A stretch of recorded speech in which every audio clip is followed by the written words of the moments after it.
I'm sorry we're a bit late starting. It's entirely my fault. No problem. My lords, my lady, just a piece of housekeeping. You should have received, I think overnight, electronically, an additional bundle. Yes, thank you. Yeah. And just so that we all know what's in that,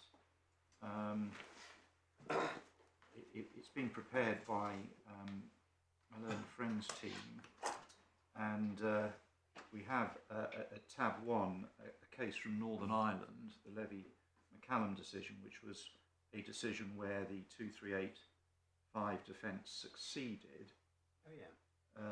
Refolds is a decision of Mr. Justice Trower, which deals with the point I think mentioned by my own friend Mr. Allison yesterday, that change of position is not usually a good answer to a transaction to an undervalued type claim, although it does say that in exceptional cases, and folds itself as an exceptional case, it can succeed. We then have the Delaware law provision, the court report, which we discussed briefly yesterday, and then finally a full copy of the SPA. So that is what you see there. Can I be a dinosaur and say, has anyone provided a hard copy? We have got hard copies, and I'm sure they can be handed up right away, in fact.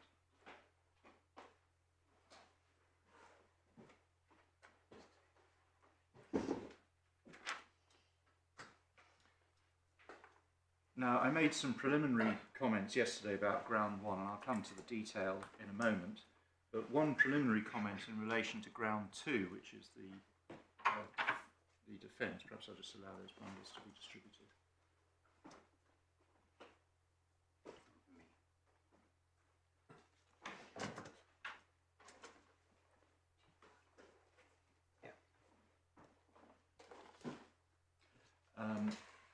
It was said in relation to this defence generally, to this court as it was below, that defences under 2385 rarely succeed. And the judge's reaction to that when the point was made to her was, so what? It is for me, she said, to decide this case on the facts which I find. And of course that is exactly the right response. It's a submission with respect without any content. It's based on an observation in Macpherson and Key, and we have the relevant passage in the authorities bundle, tab 31, page 1089. Perhaps we could just quickly turn that up. So it's authorities bundle 31, page 1089. And you'll see that it is almost by way of an aside. The editor of that book says the defence is rarely successful, that's the phrase focused on, but was in Levy-McCallum, which is the decision in that supplementary bundle, which I don't propose to go to because it doesn't really take matters further in terms of an explanation of any principles. The facts are set out in any event there. But the observation that the defence is rarely successful is not backed up by any sort of quantitative analysis of the cases. No, except there is a point there about why it's rarely successful, and it's for the reasons I think I put to, or was discussed with Mr. Allison yesterday, which is that because once you've got an insolvent company which is entering into transactions at an undervalue, you're starting 2 legs down. That's the point. And therefore, to get home on the defence, you have to show that a very unusual position is justified.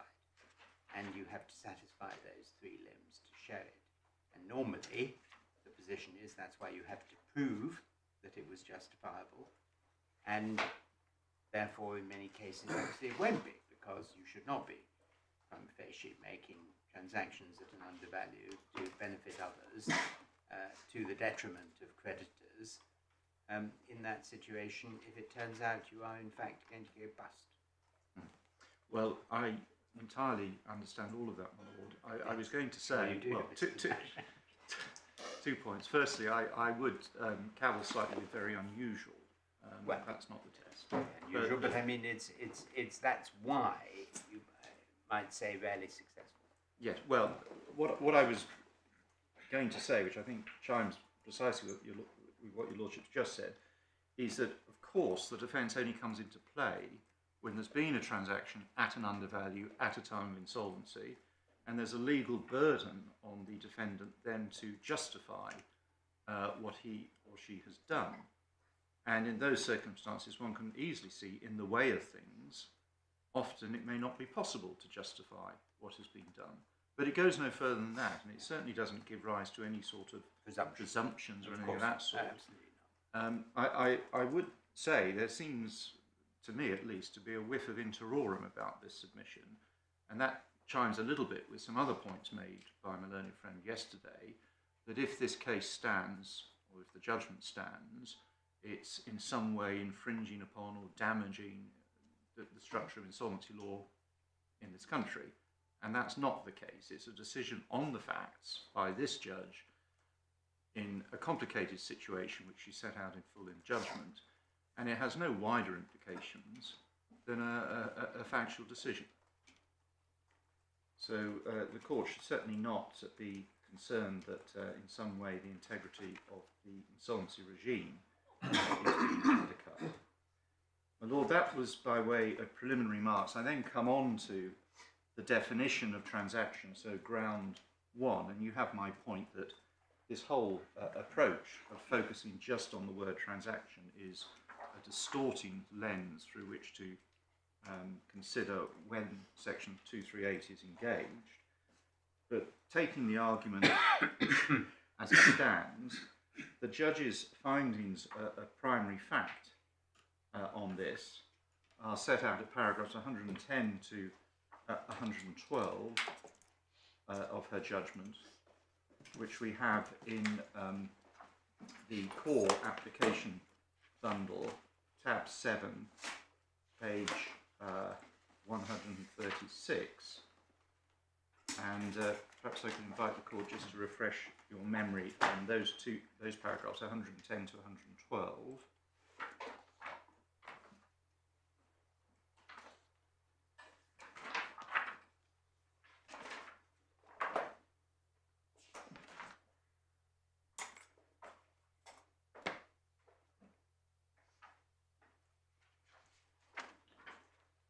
And then at paragraph 145, she records the concession that there was a transaction at an undervalue. Paragraph 145.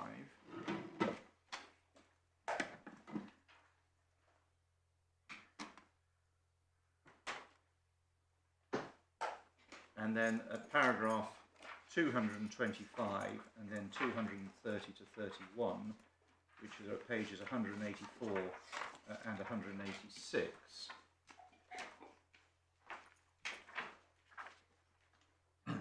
Two 225 sets out what the claimant was saying and what we were saying about this issue, and then her conclusions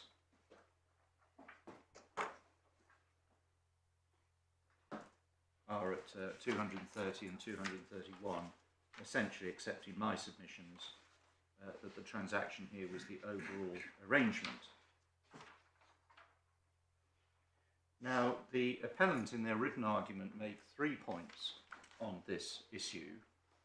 The first point, which is set out at paragraphs 40 and 41 of their document, tab 2, pages 28 to 29, is that the judge's approach, refusing to regard the dividend in isolation as being the transaction, is contrary to the language of 238.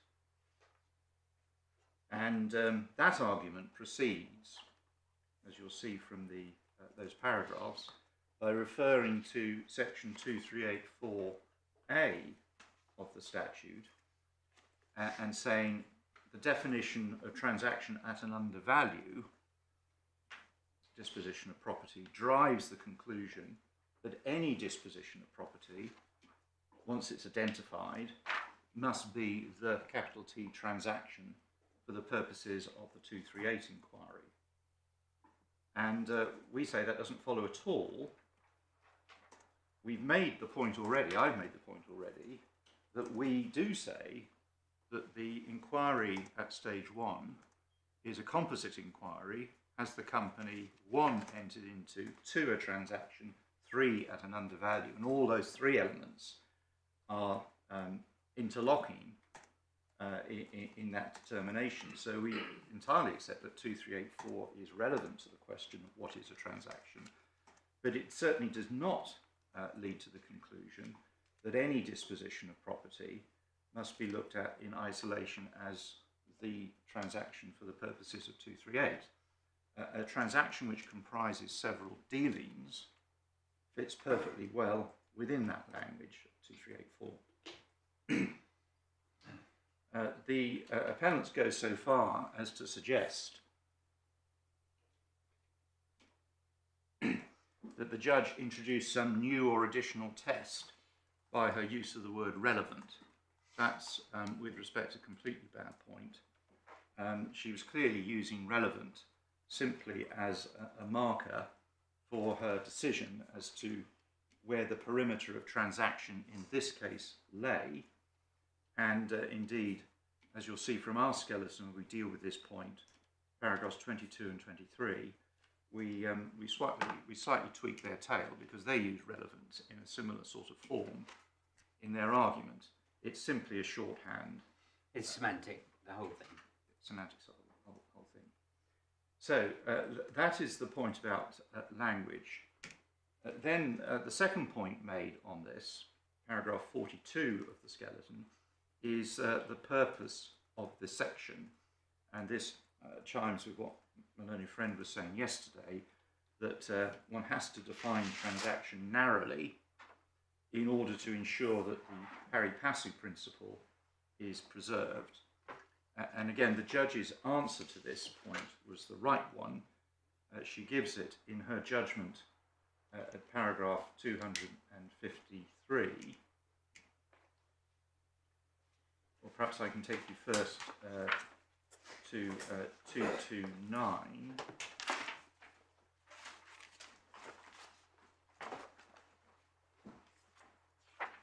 Where the judge records that Mr. Allison submitted that the critical question is whether the purpose of the statute is best served by aggregating or disaggregating the separate parts of an overall arrangement. While I don't dissent from the broad proposition, it somewhat begs the question. The purpose of the statute is to catch transactions and arrangements which are genuinely objectionable, not simply to catch as many transactions as possible. Accordingly, if a dividend is genuinely inextricable part of a wider arrangement which is not otherwise objectionable, then the purpose of the statute is not subverted by regarding the wider arrangement as the relevant transaction and judging the company's motives and purpose accordingly. It's all a question of fact in a particular case. We say that that was exactly right.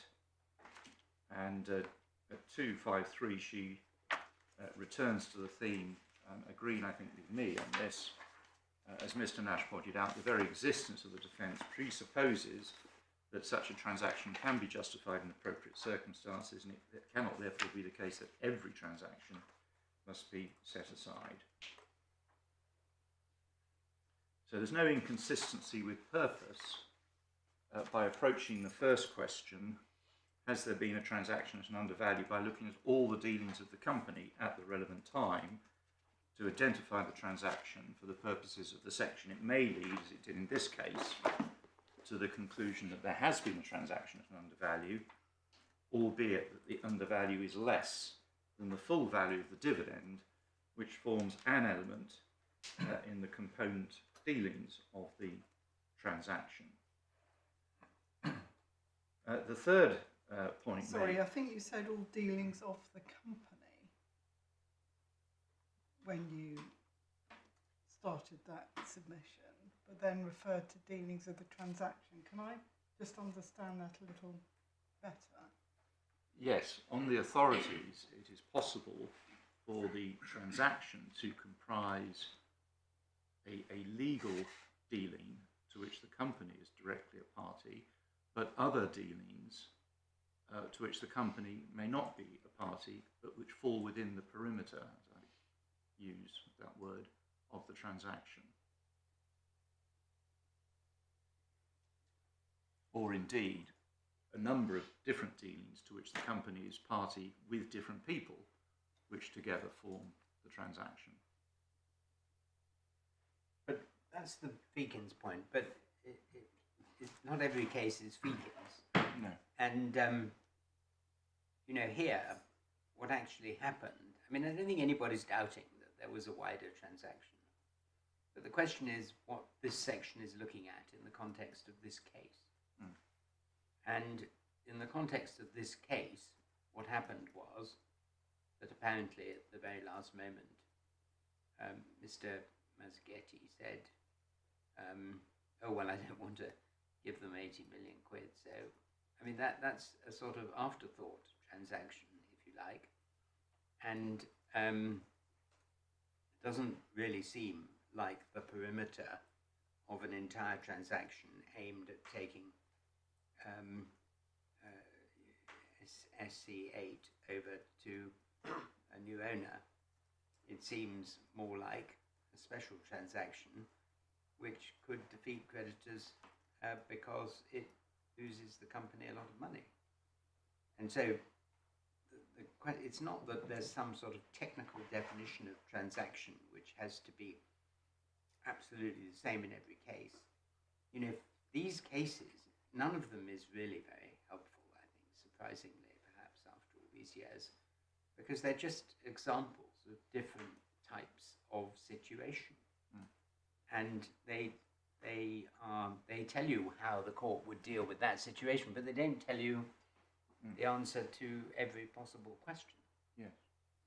There are 3 points there, my lord. Yes. I'll take them in this order. The third point, I entirely accept, my lord, that the case law are all dealing with particular factual circumstances, and they don't really give a huge amount of help on the principles, No. which is not to say, I'm afraid, and I'm not going to take you to some of them just to show what's said in them. The first point, which is no one's really doubting there's a transaction in this case. Again, I would agree with respect with your lordship. The whole focus on transaction, ground one, seems to us to be slightly missing the point here. What is at heart in this case or in issue is, was there a transaction at an undervalue which is indefensible under 2385? And you don't get an answer to that by trying to draw a narrow perimeter around the dividend. The middle point, which is the afterthought point, I know your lordship's expressed some reactions to that, I think, yesterday. The article point? The afterthought point. Afterthought. The afterthought Yes. point. That it doesn't seem very likely that it was an afterthought. In fact, the evidence on this was very clear that what happened was that once the decision was made to enter into the SPA, Mr. Mazzegatti's team was sent away to produce documents and to make arrangements to allow that to happen, during the course of which Mr. Slate told Mr. Mazzagatti there are intra-company receivables that need to be cleared away if they can be. And he then said, well, please go and do what is necessary to achieve that. And the route that was chosen, without Mr. Mazzagatti saying, I want a dividend declared, he was simply told this was how to do it, was the declaration of a dividend to net off the receivable. So it was, in a sense, an afterthought, in that when they embarked on things, they hadn't really... under attack. Well, the route was something that Mr. Mazzagatti was given to execute, but it was indeed an afterthought, only in the sense that during the course of preparing for the SPA, it was identified that there were intra-company receivables, intra-group receivables, I should say, that needed to be addressed. But it certainly wasn't, as your lordship has just described it, a decision separate from the share purchase arrangements. And the judgment, of course, doesn't suggest that.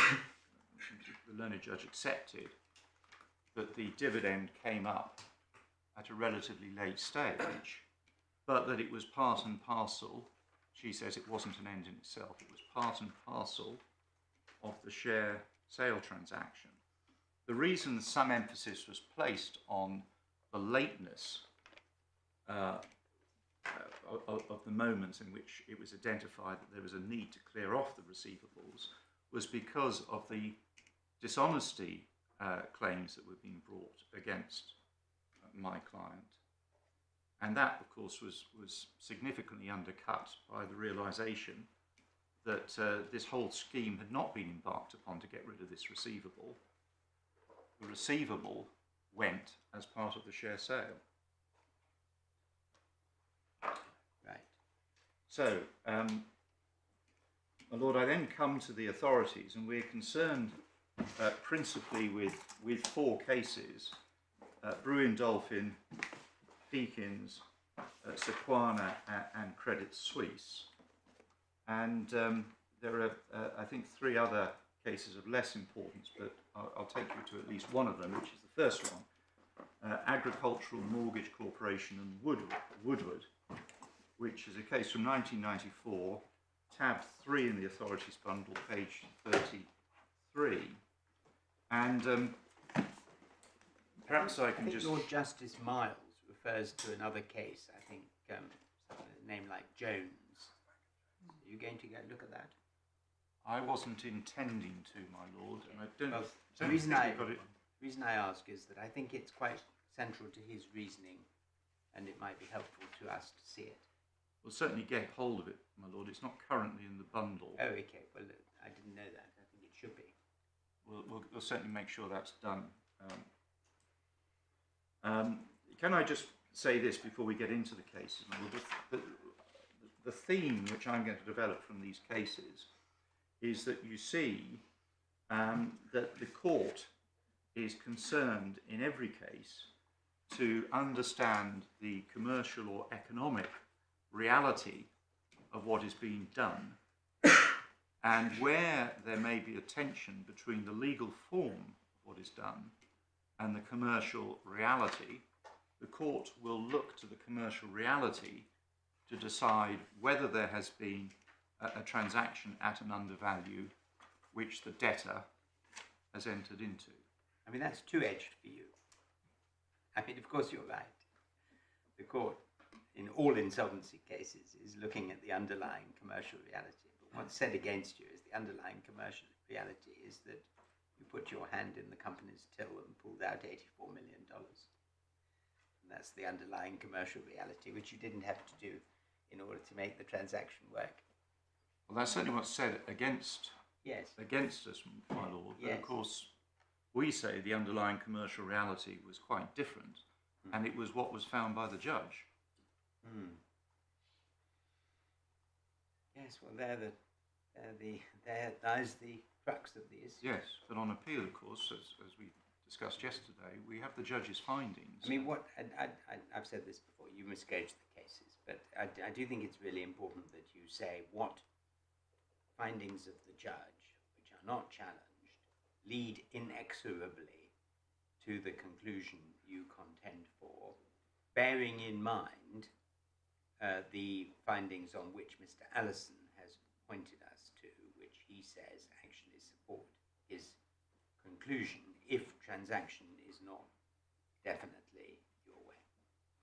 So, you know, I think it is important you actually do that exercise and say this fact, and this fact do not allow Mr. Allison to succeed.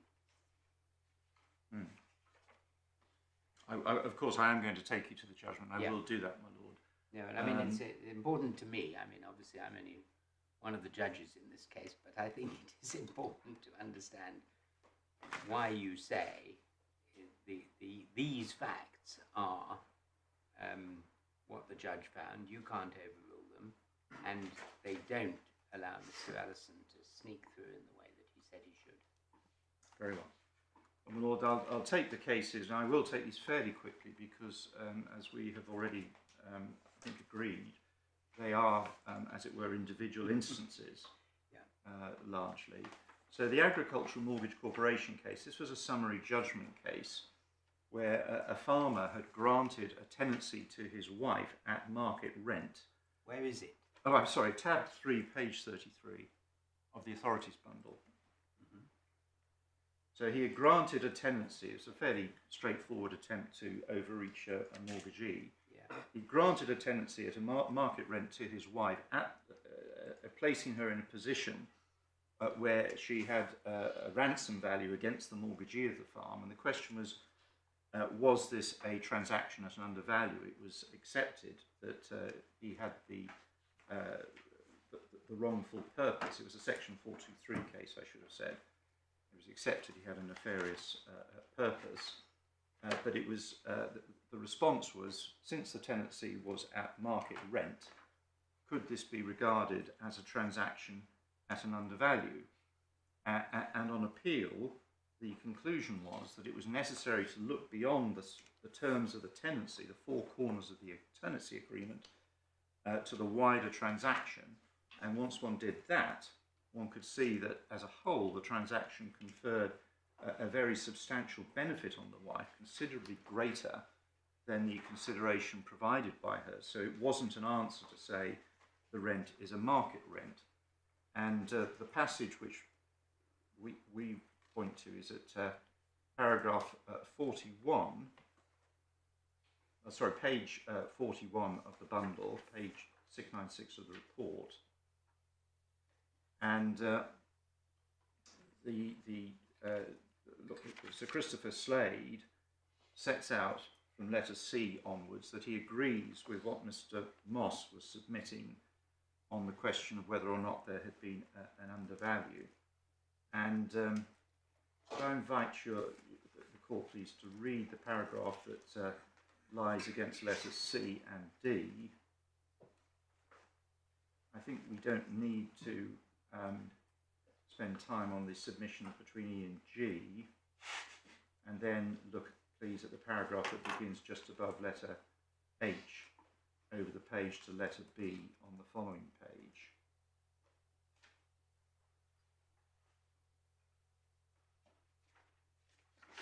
It's interesting, he says, I'm not persuaded by the submissions in applying section 43 to the facts of the present case. Yes.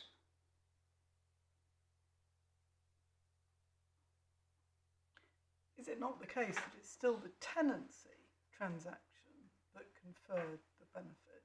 Yes. It's just you weren't looking at the terms of the agreement by itself. Absolutely. No, there's only one capital T transaction here. The point I get from this case is the emphasis, firstly, at little h.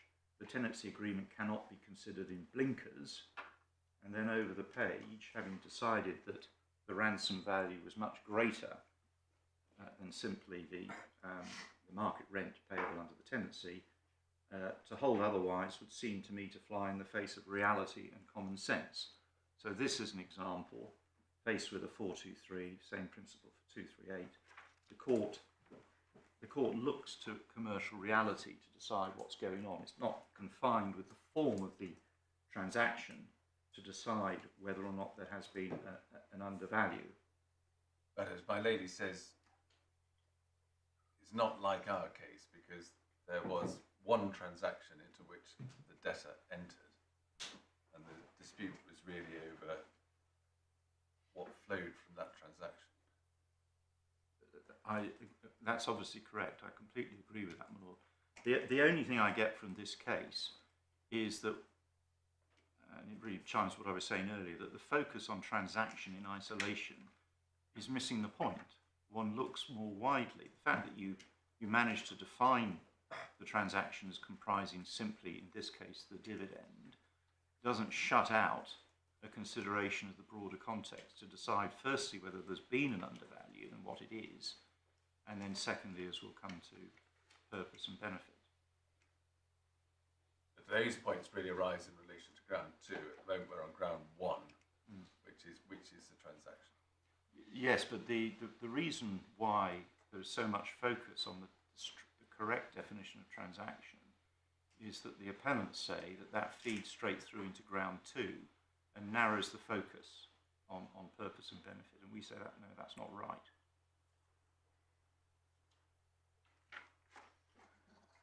The next case, which is one of the important cases, is Brewing Dolphin, which we have at tab 4, beginning at page 44. And we've looked at this before, so we don't need to spend time on understanding the facts. I just point to some of the passages that we emphasise. Firstly, on page 48 of the bundle, I remind you, I think we did look at this, by letter C, there was a finding below that the two agreements were linked in the sense that, the two agreements being the share sale and the sublease, were linked in the sense that it was never contemplated that one would not be entered into without the other, obviously unintentional double negative, and that finding of fact was not challenged on appeal.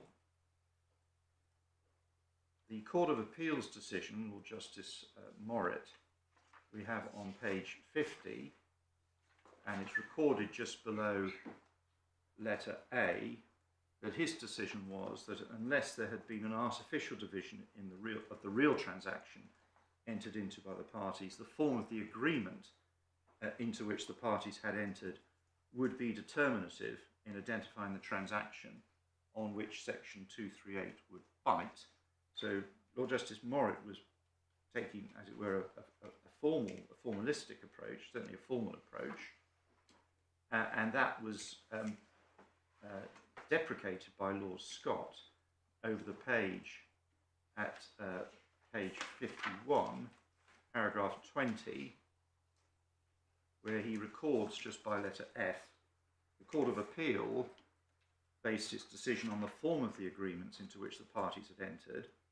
In my respectful opinion, neither approach, both first instance or in the Court of Appeal, was right.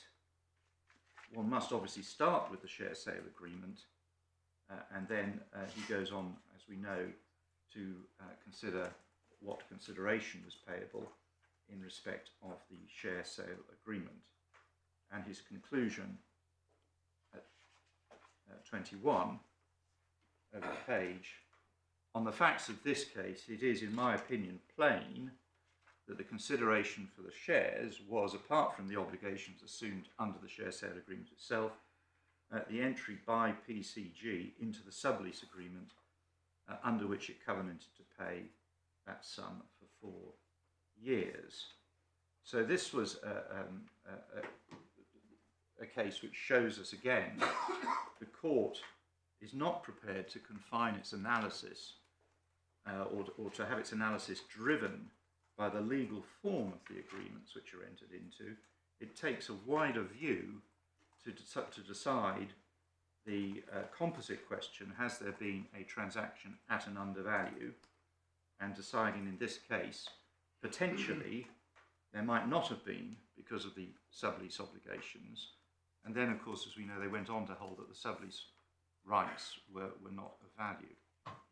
Now, Mr. Allison distinguishes between the transaction and the consideration, and he says Lord Scott did not disagree on what the transaction was. Where Lord Scott disagreed was on the consideration. Now, do you accept that?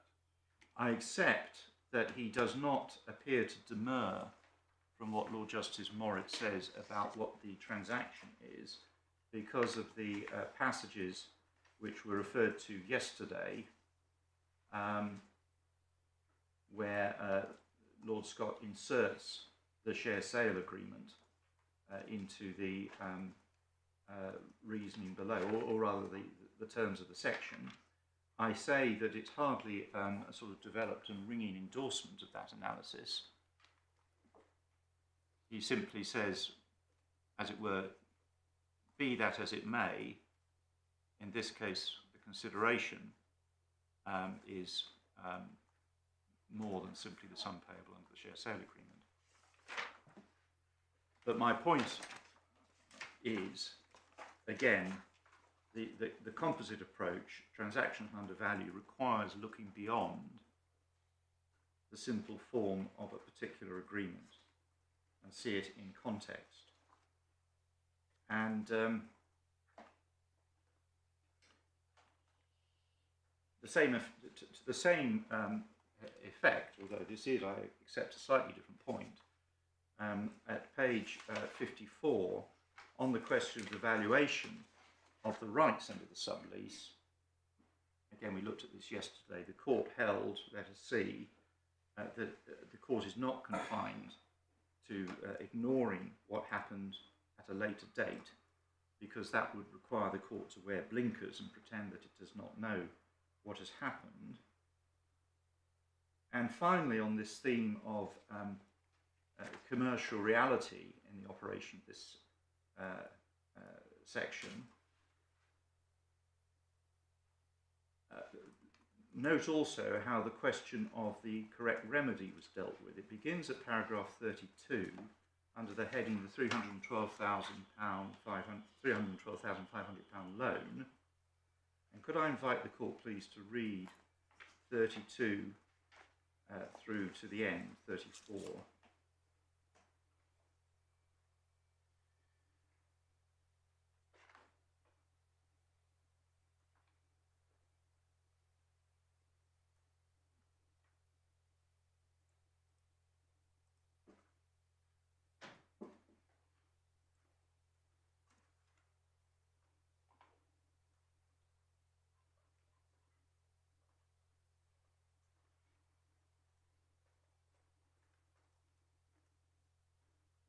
Yeah.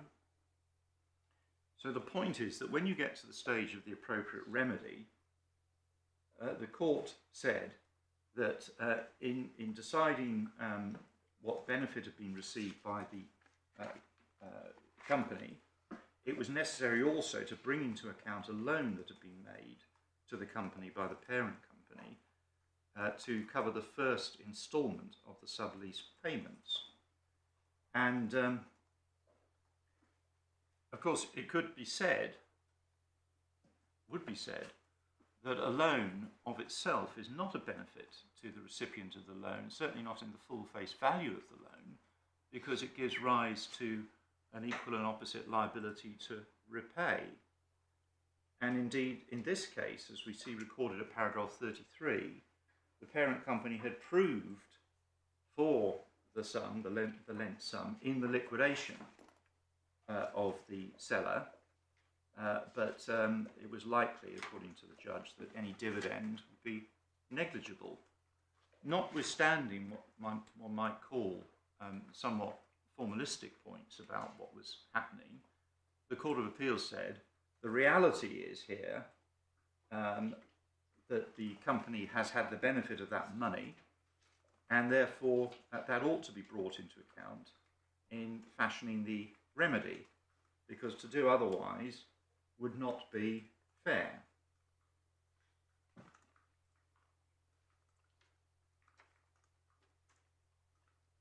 In my opinion, this is paragraph 34, an order under the subsection that did not take account of the receipt of the $312,000 would be unfair to Brewin Dolphin and PCG, and therefore the order was varied to allow that sum to be brought into credit.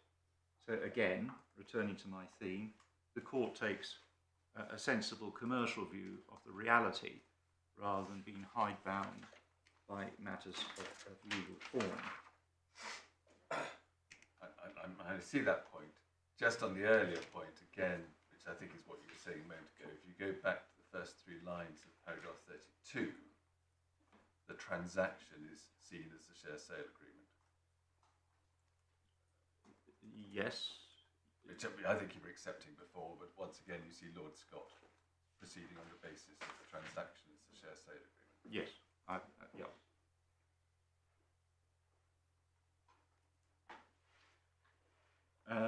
My lords, my lady, we then come to Feakins, which is at tab 7 of the authorities bundle, page 155.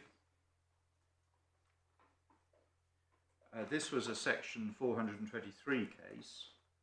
The intervention board had got an adverse judgment in their favour. I'm sorry, I should have got a judgment in their favour adverse to Mr. Feakins and his then wife. There was a divorce in the course of which Mr. Feakins assumed sole liability for the mortgage liabilities on the farm, and there was also an agricultural tenancy in place with the consent of the mortgagee bank. Mr. Feakins colluded with a lady who was to become his wife to persuade the bank as mortgagee to sell the farm to her, subject to the agricultural tenancy, so at a value which reflected the agricultural tenancy, but on terms that that sale having taken place, the tenancy would be given up and she would take the farm at a full free value, thereby overreaching the intervention board's charge over the property to secure their judgment. The intervention board argued that the scheme was a TUV entered into by Mr.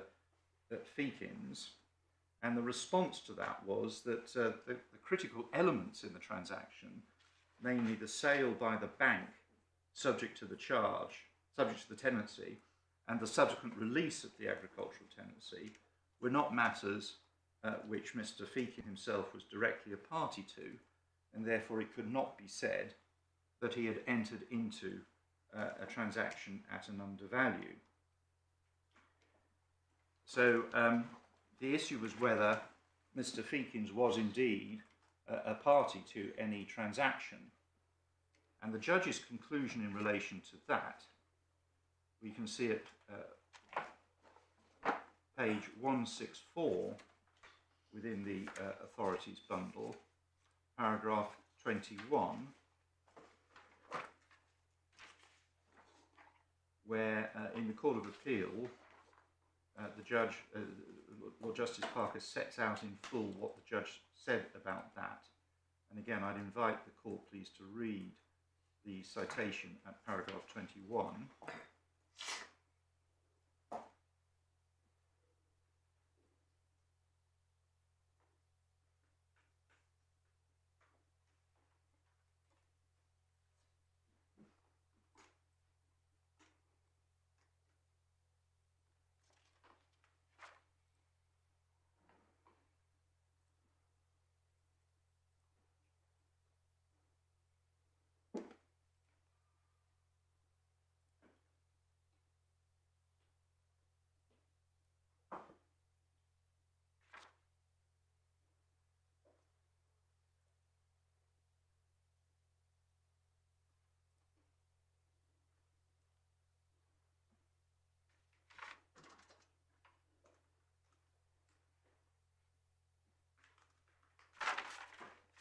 Yeah. And then at paragraph 22, the judge, and this again is Lord Justice Parker citing the judgment below, the judge below then records the argument to the contrary, that no such analysis of the transactions was possible. The only two transactions could be identified: the sale by the bank to Miss Hawkins and the surrender of the tenancy, and Mr. Feakins not a party to either of them, and not permissible to treat them together as one transaction. He then records, I've already indicated why I regarded the relevant arrangement as having encompassed more than the two individual transactions, and the way in which Mr. Feakins participated in that arrangement.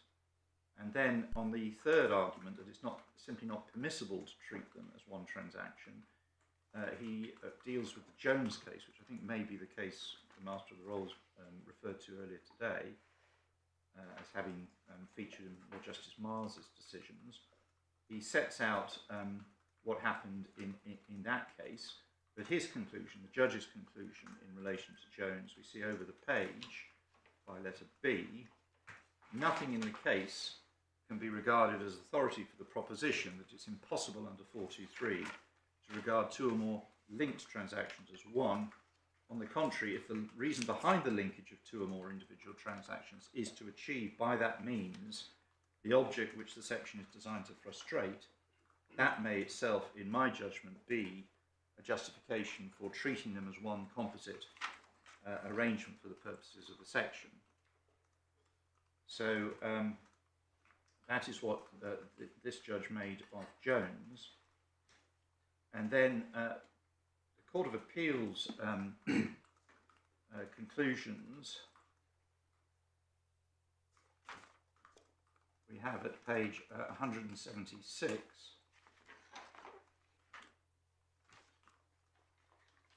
On relevant transaction, and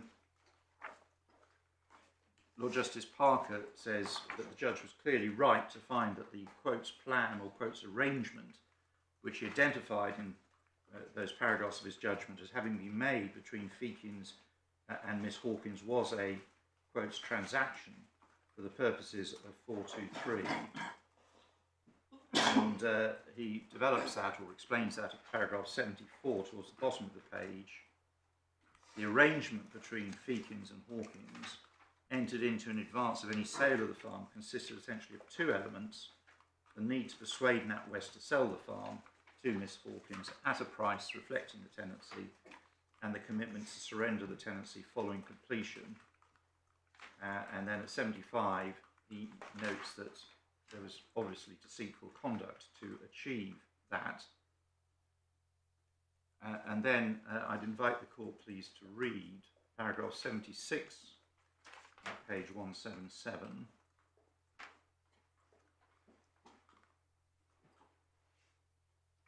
In fact, if the court read 76 through to 78, that I think covers it.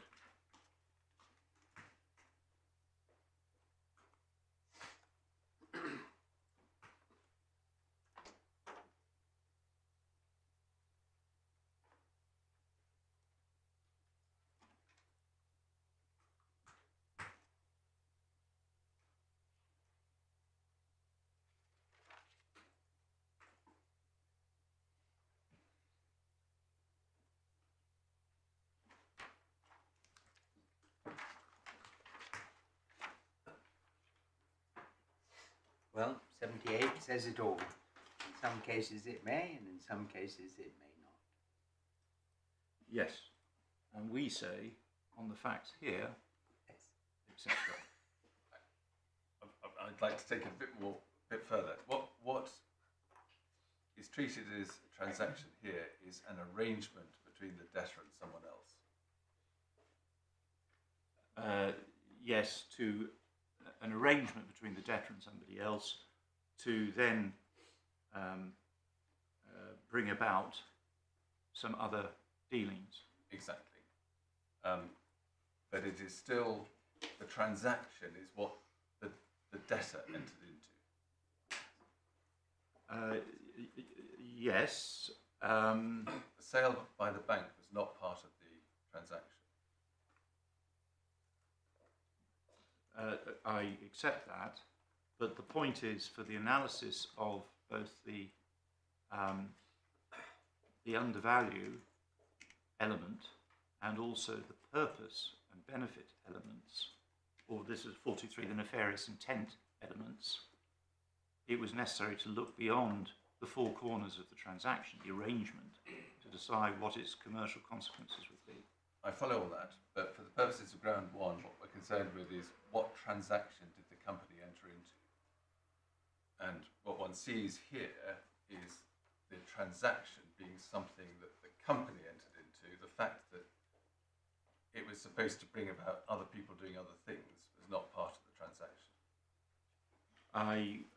I accept that the sales subject to the tenancy and then the surrender of the tenancy were not part of the capital T transaction for the purposes of 43 in this case. But they were necessary elements for the conclusion, A, that there was a transaction at an that there was a transaction with a nefarious intent, and therefore the attempt made to escape the consequences of that conclusion.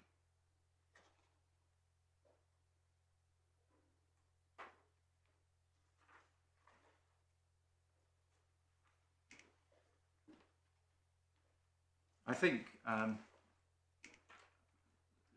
your Lordship's question goes back to this point I keep returning to, that transaction is too narrow a focus.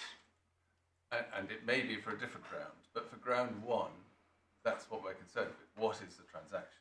Yes. Section 238 says it's something that debtor enters into. And we haven't so far seen anything suggesting that that wouldn't be the right focus.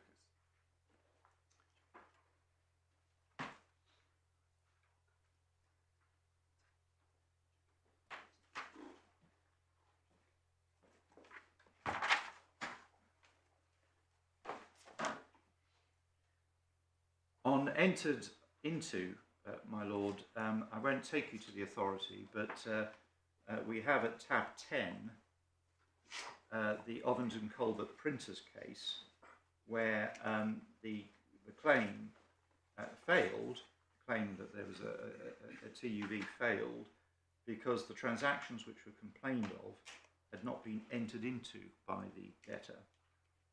And again, I won't take you to it because it's not perhaps of central importance, but you'll see when, if you look at the case, paragraphs 31 to 32 for the note at page 302, that point is drawn attention to. The point my Lord is putting to you is that, in his usual incisive way, is noting really that the judge took the transaction as the things that were entered into between Rockrose and FGIOC, not what the company entered into. And what is being put to you is that that is wrong, and made her deviate from the correct focus in considering the transaction which was said to be avoided for the purposes of the section, because it cannot have been that the terms entered into the SPA between Rockrose and FGIOC were a transaction entered into by the company in any sense. That's, I think, what he's putting to you in plain language. Yes, well, what the judge found was that the dividend, of course, was a transaction entered into by the company. Indeed. By CS8. But the point is, for the purposes of section 238, what's being put to you is the judge went wrong in saying again and again, this, I have to look at the whole transaction. And what my Lord put to you, which again, I think needs an answer, is we have not seen any case that suggests that that is the focus of the transaction for the purposes of ground one. Of course it is relevant where there is a bigger fraud and you see that there were other transactions which were brought about by Mr. Feekins, to take an example, or the debtor, in order to achieve his fraud, which brought in other parties, then you do look at the broad arrangement.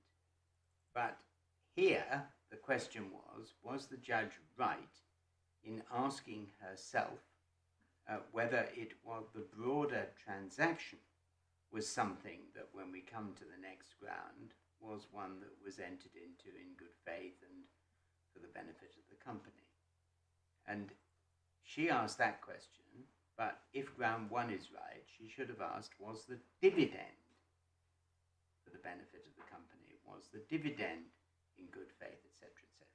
So that's the reason why it's so important that we focus on and you explain where the authorities support your argument on this case, on that point.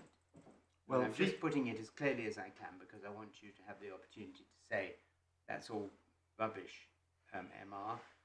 It's not like that at all. These cases are entirely supported. Well, what I can say in relation to Feekins is that it was directly argued that Feekins was not a party to any transaction that was with He nefarious was a intent. party to an arrangement which manipulated everything so that he got his way and the money came out. Yeah,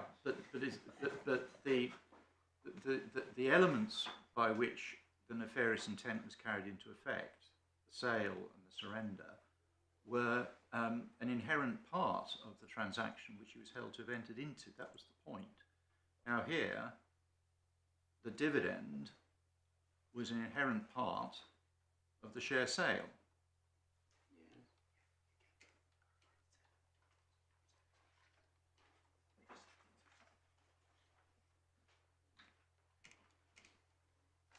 If one...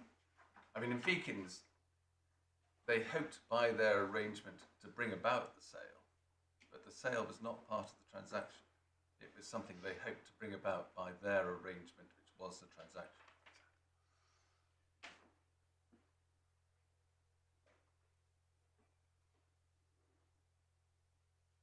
Yes, I would agree with that. I would agree with that. I mean, in this case, the company had no role in the SPA. The company entered into the dividend, but it didn't, by the dividend, bring about the SPA. In what sense did the company enter into the SPA? Well, of course, in the sense, it was the subject matter of the SPA. The shares in the company were being sold under the SPA. Yeah, things were being done to it. Things were being done to it, yes. And B, in order to for the SPA to be carried through, it was a necessary step that receivable be cleared off via the dividend.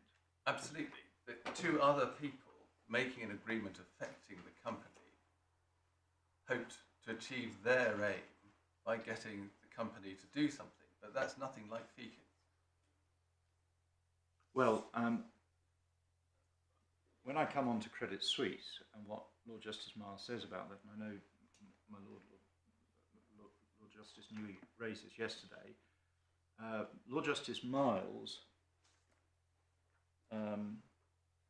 analyses this by saying that Feakins is a case where you can see that the debtor has procured or instigated other transactions, and that is what binds them in to those transactions, and that is why it's permissible to read them all together. And my answer to that is a description of what happened in Feakins, but it's not the principle as expressed in Feakins. The only principle that we get from Feakins is that whether or not several transactions are to be read together for the purpose of, again, the composite question, has there been a transaction at an undervalue? It all depends on the facts.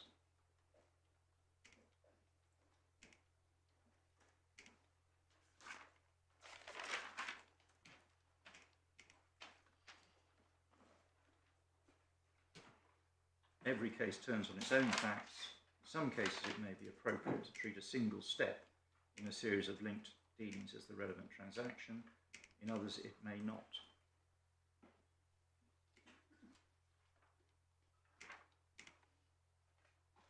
Right, good.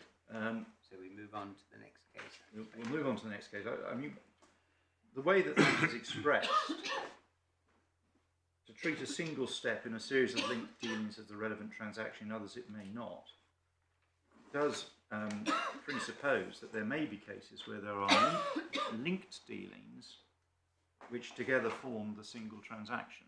Whether or not that's an accurate description of what happened in Feakins, what Lord Justice Parker is saying is that you just look at all the facts to reach your conclusion about whether there's been a TUV. Sequana is the next case, my Lord. The point about Sequana was that it was concerned with whether or not a dividend fell within the scope of 423 at all.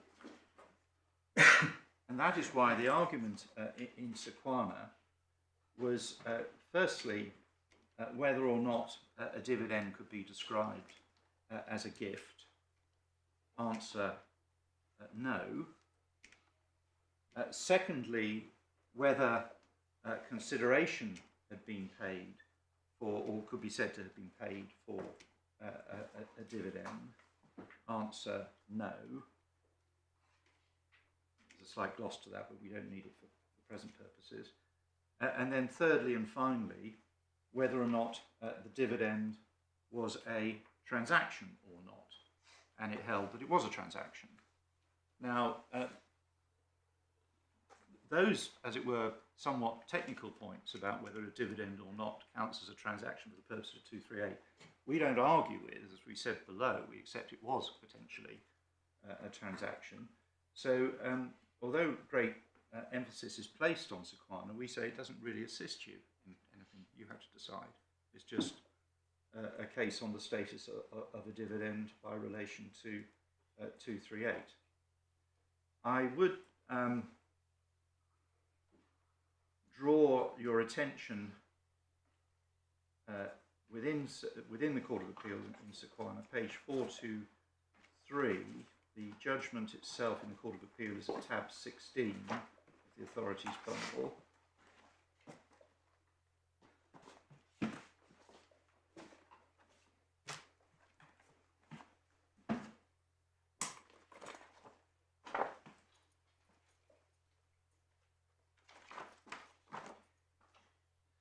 And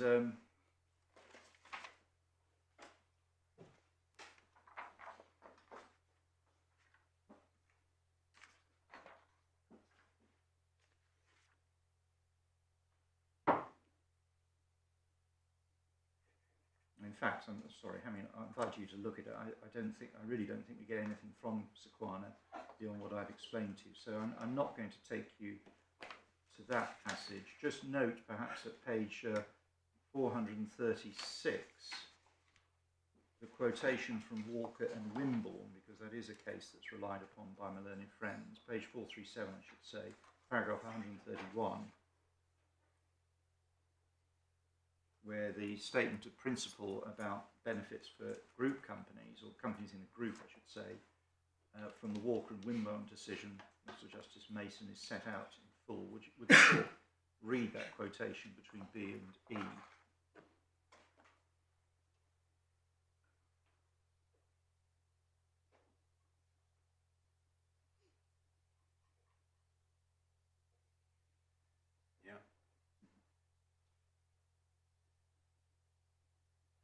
And again, we say that's obviously correct. What is required is that the decision, whatever it may be, is taken having regard to the interests of the particular company, which is disposing of its property, alienating something from the estate. But the fact that the decision may also be of benefit to other companies in the group do not render the decision either a bad faith decision or a breach of fiduciary obligation. It's perfectly possible for a director of a company to decide that it's appropriate both for the other companies in the group and the company itself to alienate property. And that can be a perfectly proper decision. That does then, I think, take us to Credit Suisse, which we have at tab 26, page 803. And this is a long judgment and a factually dense judgment, which is difficult to summarise very shortly, but I'll try and just give the headline points. It concerned an issue of securitised notes. The claimants were holders of certain notes, together with the note trustee, in one of the programmes, and the security for those notes were receivables owed to a construction group called Fujairah, which were purchased by a company in the Greensill group of financiers. So the structure is note holders, Greensill holding receivables, and the Fujairah construction group. This was a section 423 claim which arose from a restructuring of the Fujairah group. SoftBank and various SoftBank entities were the defendants to that claim, and they had participated in a restructuring of Fujairah, during the course of which they paid a sum of money to Greensill, $440 million, with a view to that money being used, as far as SoftBank was concerned, to buy out the notes. In fact, Greensill didn't use it for that purpose. They used it for other corporate purposes. And when Greensill collapsed, the holders of those notes brought these 43 proceedings against SoftBank, complaining that the release of receivables in the course of the restructuring by Greensill was a transaction at an undervalue, and SoftBank had benefited from that, and were therefore liable to make payments into the insolvent estate. As far as what we're concerned with is concerned, you see the defence that was being run to that claim at paragraph 7 of the decision on page 805 of the report. And again, I invite the court please just to read that paragraph.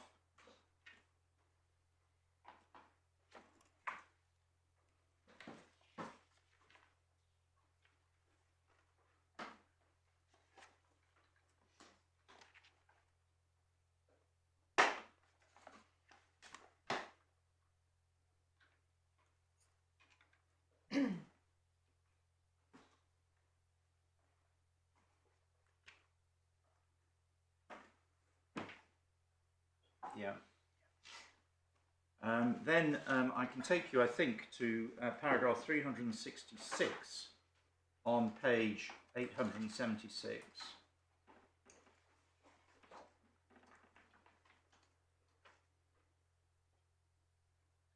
Where the learned judge reaches his finding that the SoftBank entities understood that sum of $440 million was to be injected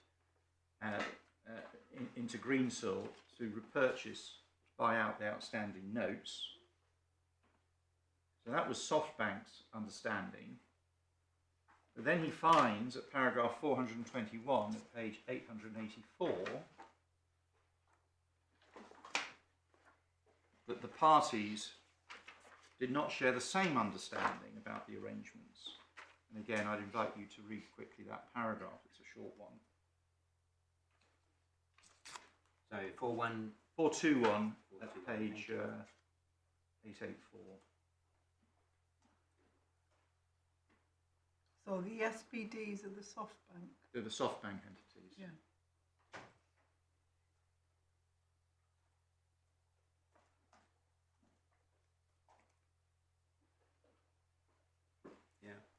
So that was that is a very abbreviated description of the factual background.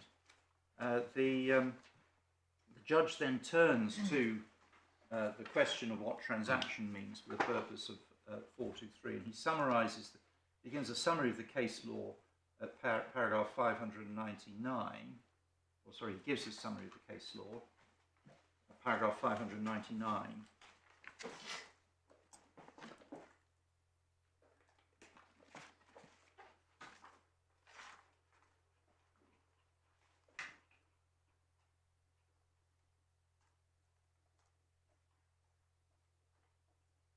And again, I invite the court to read through those.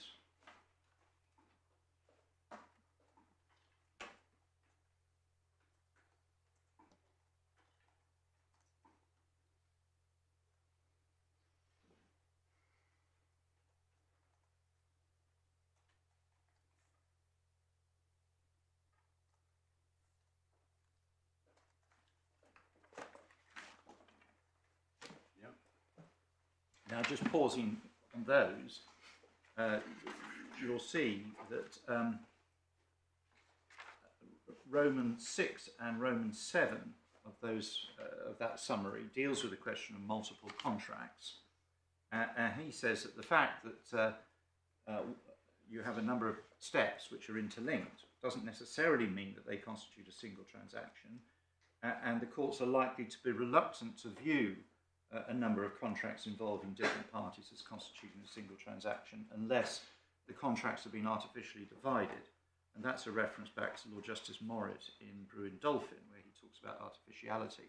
Now, what we say about that is that reluctance is not a very helpful concept to bring into play here. What does it mean? What's the principle being invoked to say that the courts are reluctant to view a number of contracts as involving a single transaction?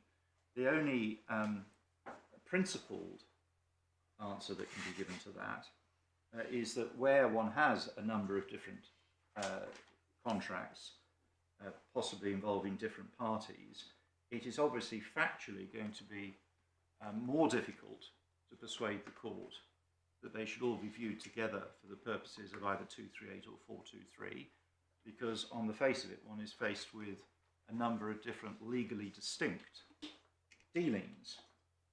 But it goes no further than that. If on the facts the court is satisfied that a number of legally distinct dealings should be read together for the purposes of the statute, then that is permissible. Sorry, go on. Sorry. The touchstone in all of this is the assessment of whether there has been a transaction at an undervalue which engages 238. Would you accept that it is not apparent from 7 in particular that Lord Justice Miles has in mind contracts to which the debtor is not a party, as opposed to different contracts with different people, where in each case the debtor is a party? No, I don't accept that, my lord, because when we get on to what he decided in this case, he certainly relies on the fact that the debtor wasn't a party to some of the relevant contracts, but so that's one of his reasons. But I don't accept that he's ruling out the possibility that other contracts could come into play.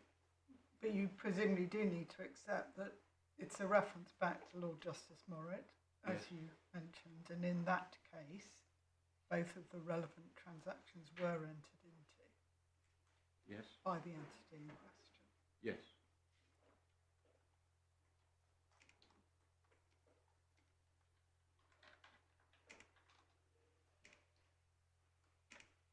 If we look at 9, for example, in deciding whether the transaction includes a step said to comprise part of a wider transaction, it is material to consider the subject matter of the step, the parties to the relevant step, and to the other elements of the alleged transaction, and whether there has been an artificial division, back to, again, Lord Justice Morritt, of an overall transaction into apparently separate parts, and the purpose of entry into a particular step may be relevant.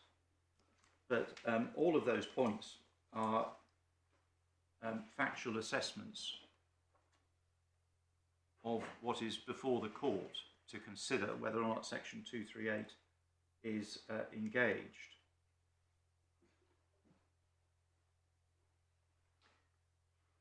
Moving from that summary to see how this actually played out in the case, paragraph 611,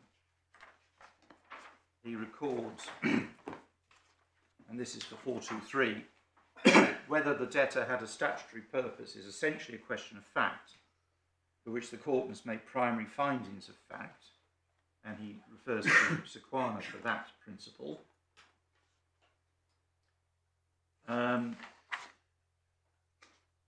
He then begins to deal with the question of what's within the transaction at 653. The SoftBank parties did not seek to suggest that the two agreements, which were the agreements whereby the receivables were released in exchange for some shares, and then the shares were alienated by Greensill, The SoftBank parties did not seek to suggest that those two agreements should not be treated as single transaction. So there you have two agreements with Greensill as the common party to two agreements with different parties. So that's a Bruin-Dolphin type situation. However, they alleged that the relevant transaction, which they call the Greensill-Fujairah transaction, comprised 15 agreements or arrangements, including the understanding that Greensill would apply the 440 million injected under some notes in purchasing or redeeming the Fairy Meat notes, the ones in issue. And he then set out what those arrangements were, those 15 agreements or arrangements, and they were between, as you see, multiple parties made on multiple different dates, as he sets them out there.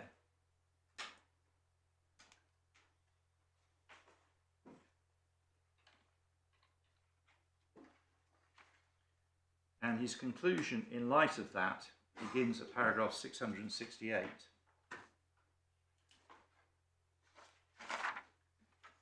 Where he accepts the claimant's submission that the only relevant transactions were the two agreements to which Greensill was a party, so the alienation of the receivables and then the subsequent alienation of the shares received in consideration of that earlier alienation, but didn't include all the other agreements or understandings pleaded by SoftBank. Then he gives his reasons, and the first of them is that the impugned transactions were the only agreements to which Greensill was a party or under which it acquired rights or liabilities.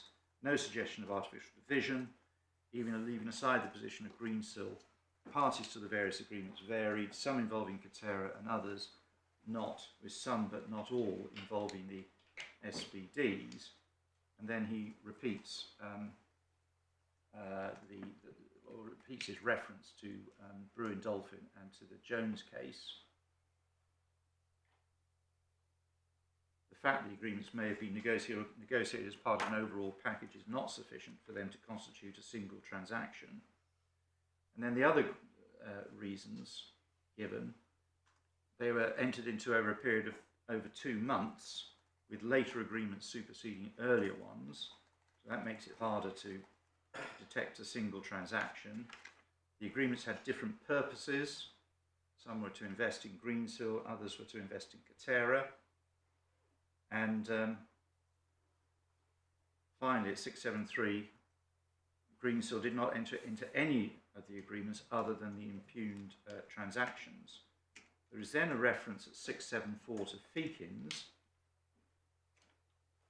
and this is where the learned judge makes his point that Feakins involved a position where a party has procured, instigated, arranged or procured others to enter into agreements or arrangements while not being a party to them, but Greensill didn't instigate, arrange or procure the other agreements. Now, I've already said in answer to my Lord Justice Newey that I would accept that that is a correct description of what happened in Feakins, but that isn't the limit of the principle in Feakins. The principle in Feakins is that whether there has been a transaction to an undervalue and what the elements of that transaction is, or what I should say are, is a matter of fact on each case.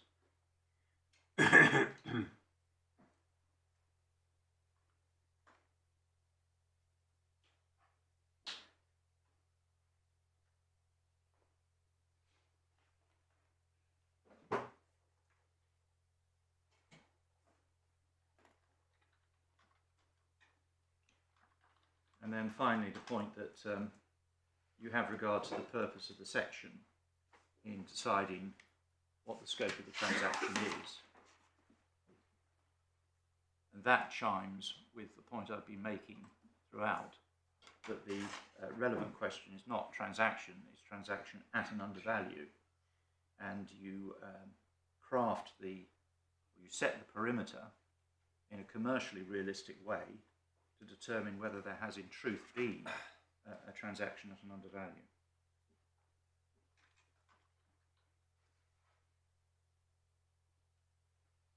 So, my Lord, we say about Credit Suisse, we don't quarrel, subject to the reluctance point I touched on, with Lord Justice Miles's summary of the case law, which I showed you.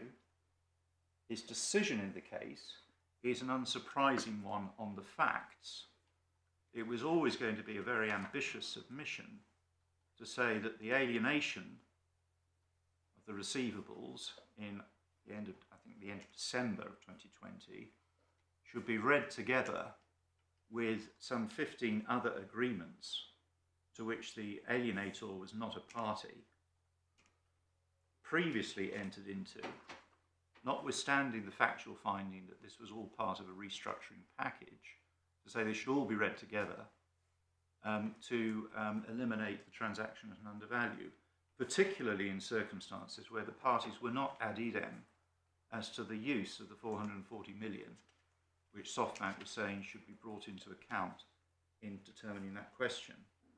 But the fact that on the facts, in this case, Lord Justice Miles was not prepared to read them all together, does not assist here, where the judge was persuaded that the dividend had to be read as part of the broader transaction. This is a case where the linkage between the dividend and the SPA could not have been any closer, because as the judge held, the dividend was not an end in itself. It was only declared as a constituent part of the SPA, and it had to be, as it were, a cash and debt-free sale, because Fujairah were not prepared to pay any consideration up front under the SPA. They were not in a position to do that, or at least they said that they were not prepared to do that. So in those circumstances... Why did that mean that it had to be debt-free, cash-free? I mean, they would obviously have been quite happy to take the company as it was with the benefit of the receivable. Well, because the receivable within the group, intra-group, was a receivable that could be netted off so long as the company remained within the group without difficulty. As soon as it went out of the group, it became a genuine, as it were, external debt, which could then be sued upon. Now, in those circumstances, Rockrose couldn't give away that receivable for no consideration if they had a purchaser who was prepared to take the company without that receivable. It would have been a breach of Rockrose, or the obligation to Rockrose to do that. Well, that rather depends on Rockrose's financial position, and I assume that wasn't investigated. Well, I'm not making, as it were, a point about insolvency law. I'm making a point about fiduciary obligations here. You have the possibility of selling a company without passing over an external debt, or passing over a debt that will become an external debt to a buyer who isn't requiring that to be passed over, but you're receiving no consideration back for that transaction. Then how could it be proper to sell out the company from the group for zero consideration, knowing that the immediate result of that is you are, quote, gifting 84 million to the buyer? But as I indicated yesterday, there are a number of ways in which you could deal with that. You said that the purchaser is not prepared to pay up front, although, as I understand it, it did agree to pay some deferred consideration. Correct. This could have been dealt with, for example, in a similar way. If the receivable was called on and paid, additional consideration would have to be paid. There are numerous ways in which it could be dealt with. Well, I suppose it's possible that one could have persuaded Fujairah to do things differently. But if the position is that you're, as it was the position, that you're selling the company to a buyer who is not prepared to pay upfront consideration, but is not saying, I want this company with the benefit of all existing receivables, why should you restructure things or do anything different other than achieve a cash and debt-free sale? Well, the answer to why might be the need to consider the position of the company. But the company, well, certainly as far as Rockrose is looking at things, the company is going into the hands of a substantial company, which is going to provide a parent company guarantee, did provide a parent company guarantee for its obligations, and B, of course, has all the commercial advantages that were expected to accrue. So it was I mean, we'll come on to this on ground two, but it was a good deal for CSA. I mean, leaping ahead slightly onto ground two, one of the points that is made is that one could have done this without the dividend, without the declaration of the dividend, because Fujairah would have been delighted to have taken 84 million. The answer to that within this appeal is that that is saying that a better deal could have been done, but it doesn't mean that the deal that was actually done was not an appropriate one.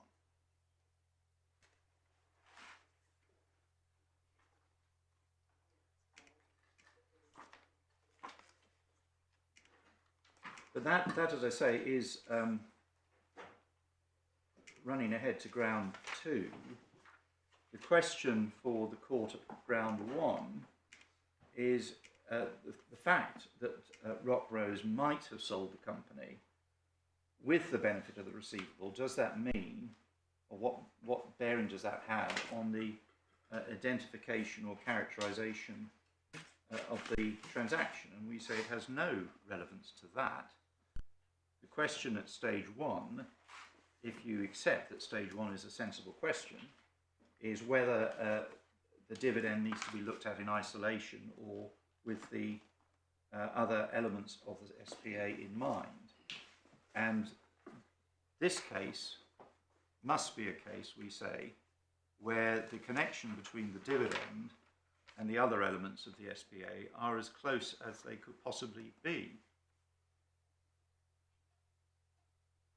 The only reason, again, this is what the judge found, but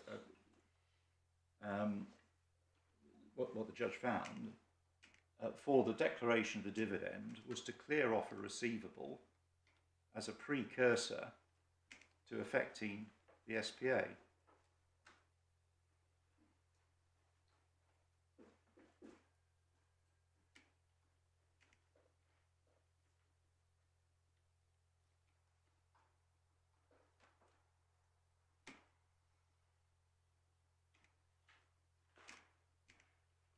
And just to give you the passages in the judgment, taking my Lord the Master of the Rolls' point, where we say the conclusions are unchallengeable, paragraphs 110 to 111 of the judgment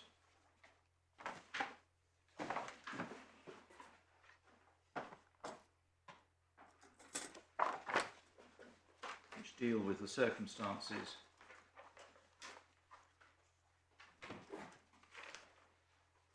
in which the dividend came to be declared.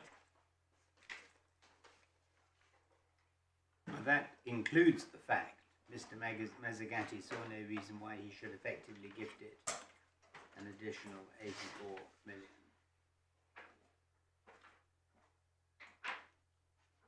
Yes, and that reflected, I think, Mr. Mazzagatti's evidence. He said that.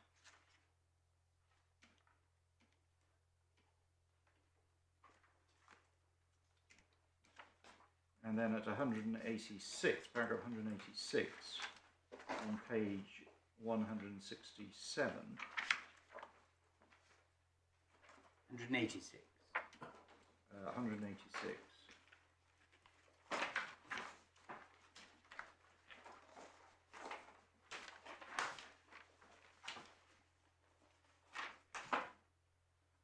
Where she deals with, well, perhaps I... The afterthought.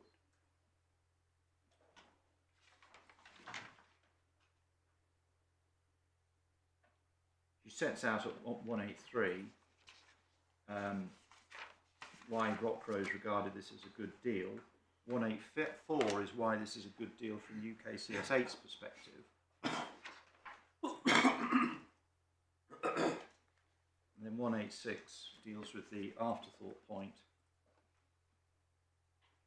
Dividend never regards an end in itself, simply the administrative method adopted in order to give effect to the SPA, which was conceived specifically to allow UKCS8 to continue operating more effectively than the reverse. Now, none of those findings are challenged.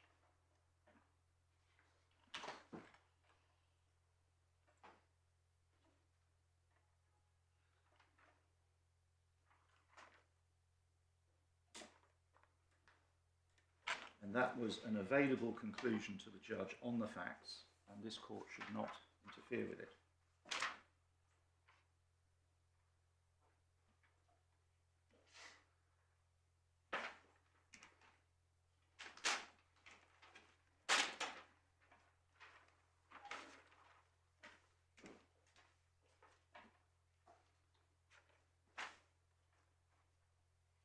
My Lords, unless there are any further questions on ground one, I turn to ground two, purpose and benefit. And we say that under, sorry, the Master of the Rolls wanting to ask me something. Well, I don't see how that finding, which is a subjective finding as to how Mr. Mazzagatti looked at the matter,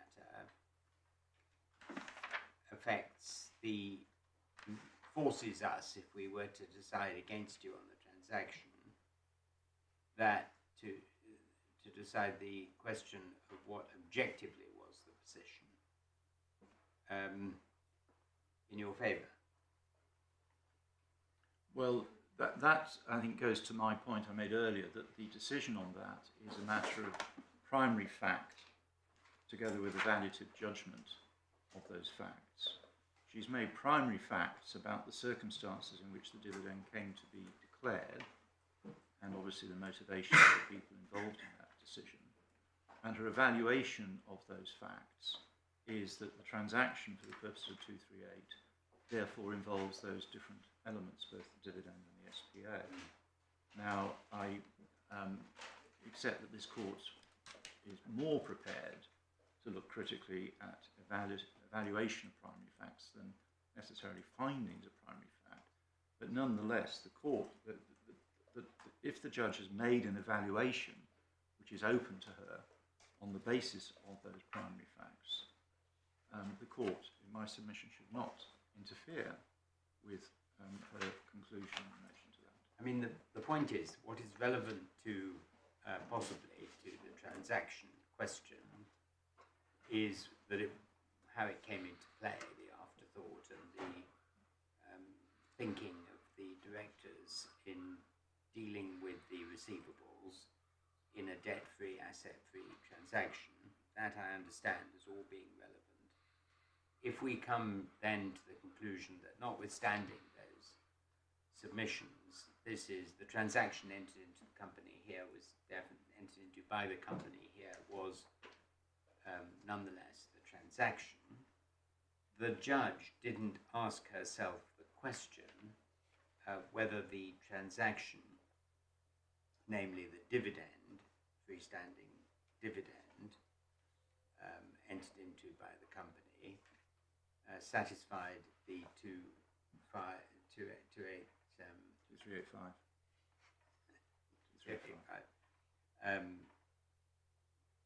Whether it satisfied the defence, the three elements of the defence. Did she? Well, she did, but she did it in a composite way, if you like, because she approached it on the basis, having found the dividend was part and parcel of the SPA, the questions of both purpose and benefit had to be considered in that context, and that, we say, was absolutely right. Whatever the definition of transaction, all the case law shows that you look at the business context in a commercially realistic way. But is it a point about the lens through which you're looking at it? If you take the wider set arrangements as the transaction, I think the point is you are asking yourself a different question, even though taking the dividend as the transaction by itself, it must be at least strongly arguable that you can't shut your or blinker how you view matters for the purposes of section 2385. It's still a different question, isn't it? I certainly accept that, my lady, and one can see cases where the correct identification of the transaction is of critical importance. You might say Credit Suisse is such a case, because having decided that the only transaction was the two so-called impugned transactions, that one started from the position that the earlier 15 other arrangements with different people didn't fall within the perimeter and therefore couldn't be brought into account for the purposes of the 423 claim. But whereas on the facts here you have a dealing, to use a neutral term, which is embedded in other dealings. Can I put the extreme case, which I know you would say was entirely uncommercial, but let me put the extreme case. So suppose the transaction is just a dividend. So the company doesn't become involved until the transaction is paid or declared. And by then the SPA has already been concluded. So from the company's point of view, it asks itself in circumstances where the SPA has already been concluded, should we pay this dividend? Well, what's it going to get out of it?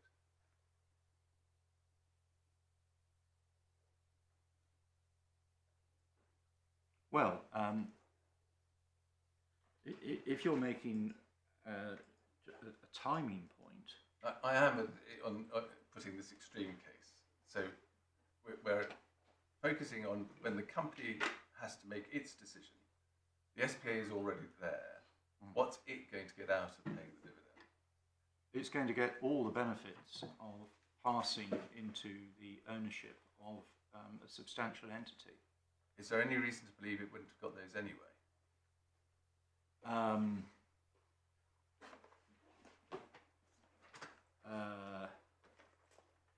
A different transaction might have taken place. I accept that. How could it have done? I mean, in circumstances where the sale had been agreed, what would have been different?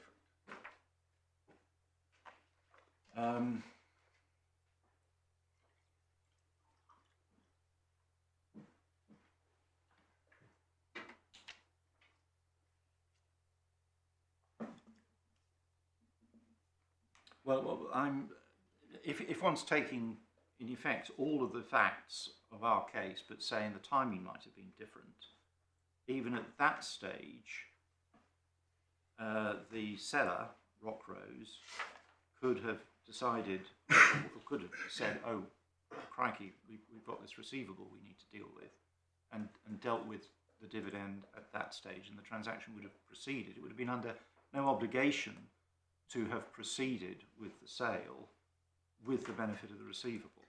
Can we just pursue that a bit further? Because on the actual timing, the SPA is entered into 9 days before the dividend, as I understand it. I've just looked again at the SPA. It is not a condition of the SPA, it's not a condition precedent that receivables are removed. In fact, it says on completion shall waive, but it's not a condition precedent. That's right, it's not a condition precedent. So, and as was pointed out yesterday, the purchaser might not be the first person to complain if provision was not satisfied. So my law puts this as an extreme case, but actually I'm not sure it is. Closer to the facts than might first appear. Well, I'm not going to quarrel with the proposition that Fujairah would have been prepared to receive a company with the benefit of a receivable for no consideration. And to that extent, I say that that is really saying, as the judge said, that a better transaction might have been concluded. But that isn't an answer to the 2385 defence. Well, can I bring you back to what I think is one of your more persuasive points, which is the point about the fiduciary duties of Rockrose directors. Plainly, Rockrose directors did not want to be left with £84 million payable to the subsidiary of FGIC. And plainly, one might have thought if they could possibly get the dividend or any other mechanism for getting it done away with, they would want to. And it would be definitely in the best interests of Rockrose for that to happen. But that feeds in to the point my lady was making about focus and lens through which the 238 exercise is undertaken. And to my mind, highlights the point about the wording of 238, which talks about the company entering into a transaction, transactions entered into by the company. Because it is not asking transactions entered into by the group, transactions entered into by the company and its parent, or transactions entered into by anybody else. And therefore, whilst it is very persuasive that looked through the lens of Rockrose, this was entirely defensible and sensible, the section is asking whether through the lens of the company this was entirely defensible and acceptable. And that's why I would put to you that really is the reason why under ground one you have to consider the dividend. If it were, it may well be, as the judge rightly said. I mean, the judge accepted, if you remember, that the transaction dividend was a transaction and it might be an important transaction, but for this purpose she was considering the whole. Yeah. But the question is whether she was right to consider the whole in the context of that dividend and the challenge to the dividend.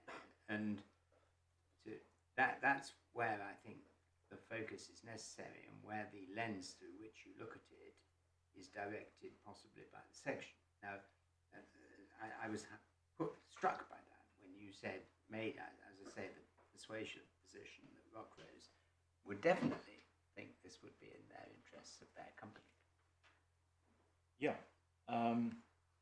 but and this goes perhaps a little bit to the Wimborne point that's talked about. Mr. Mazzagatti had two hats, as we put to him in cross-examination. He's director of Rockrose and he's director of CS8. But he wasn't in a position of conflict. He had the opportunity of a transaction which, as the judges found, was a benefit to CS8 and was also a benefit to Rockrose. And the judge, in considering the transaction, whether she's looking at it through the lens of just the dividend. Well, that's so if the transaction was necessary, the dividend was necessary to perform the SPA. But my lady has just spent a couple of minutes explaining to us why that might not be the case.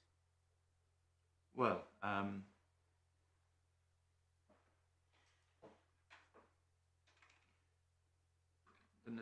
firstly, the necessity test is not the test.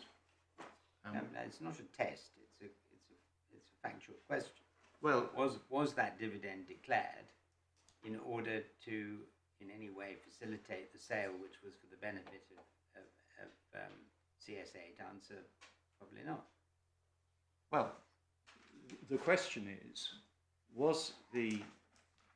one's talking about the SPA in all its components or just the dividend, the question is always, was the transaction, whichever of those it is, in good faith, for the purposes of the company's business, CS8's business, Yeah. and were there reasonable Coming grounds on for to that. believing it would benefit the company? Now, whether I take the point about the lens, but on the facts of this case, I suggest that the distinction between the SPA and the dividend is a somewhat Jesuitical one, because it's, if I can say Something I've never been accused of. because here one has a commercial dealing, which, as I said, the dividend was absolutely embedded in the SPA. Now, the point that can be made is, well, you could have done something different. You could have, if you look at it from the dividend lens, you could have done the same things But I'm without talking the about release. the company lens, not the dividend lens. Sorry, the company lens. Yes. If one looks at it through, I mean, she did look at it through CS8's view as well. I mean, I showed you the passage where she goes through TAQA's position, Rockrose's position, and CS8's position. So she was well aware of all three positions. But whether you look at it through CS8's eyes, as it were, and say, well, it could have been done differently, doesn't matter for the purposes of the defence, because however you analyse it, one always runs up against the fact that this was a transaction with other elements. I mean, they could have been done differently. It doesn't help if the company entered into a transaction for which was a transaction at an undervalue and therefore must be set aside unless the conditions in 2385 are satisfied, and they're not satisfied. So it doesn't really matter that you have to show this transaction was a justifiable transaction. And once the transaction is the dividend, it's difficult for you to do so because how can it have been for the interests of the company? It may have been for the interests of Rockrose, and that's really my point. Well, there I wouldn't accept that with respect. If the transaction is regarded as being CS8's release of the receivable only, nonetheless it is possible to make out the defence on the basis that, looking at it as part of a commercial deal more generally, which the cases say and show that you do, one can see that both limbs of the defence are fulfilled. It's not an answer to say, oh, money has gone out of this company at a time of insolvency, and that is that simply can't be justified. I mean, obviously that's not an answer because of the existence of the defence. The defence requires, and the court always does, look at the broader context. Okay, so we go on to round two. So we go to ground two. Neat segue. Ground two. And in relation to ground two, we say that the appellants are advancing what we call a ragbag of criticisms of the judge's conclusions, but her conclusions do depend on her findings of primary fact and her evaluative judgment of them. Now, I've already made the point that, I've just made the point that the definition of transaction, or the lens through which one looks at things, is not determinative of the question of the defence. the argument about, firstly, reasonable grounds for believing the transaction would benefit the company, so as it were the 2385B aspect of matters. The judge's decision in relation to that appears, and I think we have just looked at this, at paragraphs 182 through to 184, at page 167 of the judgment. And those are we have just looked at that. That's where she sets out each party's perspective on the dealings. Well, we get the subjective finding in 182 and the objective finding in 184. It's a lukewarm objective finding in 184. If anything, completion of the sale would be a positive benefit to CSA creditors.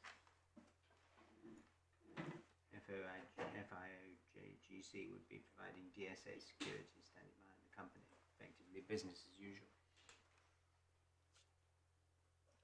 Yes. Bit lukewarm. Lukewarm. Well, I mean, not very enthusiastic, finding that it was going to benefit CSA. Well, yes. I mean, it's a bit difficult to know. Well, I'm certainly not going to try and go behind what. No, but I mean, is on the face of it. point is, I think there are other bits, which is what I keep on trying to prod you into telling us about. But I think there are bits where she says, this is a really good transaction for the new owner, that to have for CSA to have a new owner, and thereby more likely to get the money it needs to pay the instalment of 100 and whatever million. And I thought I remembered some bits that she'd said that, which she doesn't bring in here. These are the breaking the deadlock. Yeah, breaking the Points, deadlock okay. and getting somebody who agrees with the motivations of the Bray group more generally. Well, I think one gets that from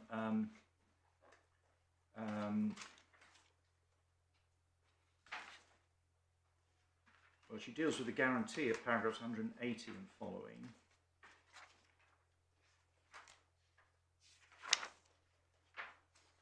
$118. Sorry, 180. She's dealing here with the guarantee. Yes.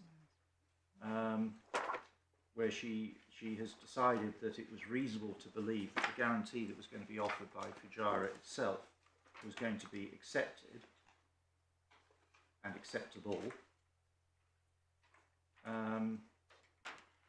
And so her conclusion at 184, from CSA's perspective, Fujairah would be providing the security, standing behind the company, with Rockrose continuing to manage operations, so effectively business as usual, etc., with no prejudice. If anything, completion of the sale would be a positive benefit. My Lord, I don't see that as lukewarm. I mean, that is a finding of, as she says, positive benefit.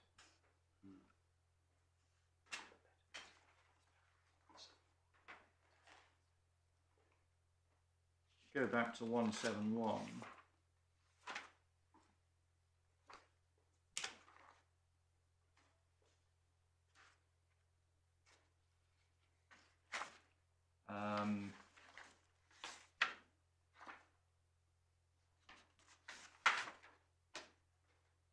This is Mr. Mazzagati's own thinking, but if you pick it up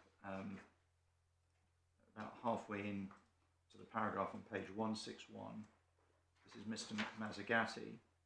Mazzagati began to look to sell the company to a third party, given his strong business connections with the Middle East, with UAE, I should say, and TAQA's own close links with Abu Dhabi. I find it entirely plausible that he saw a possible solution in selling CSA to an entity connected to the UAE government, which would likely have more in common with TAQA's way of thinking, have the financial resources to provide support as CSA required. His experience, confirmed by Council's opinion subsequently obtained, government-backed entity would not be allowed to fail. And 198 and 256. Sorry, Well, is that what you were going to say?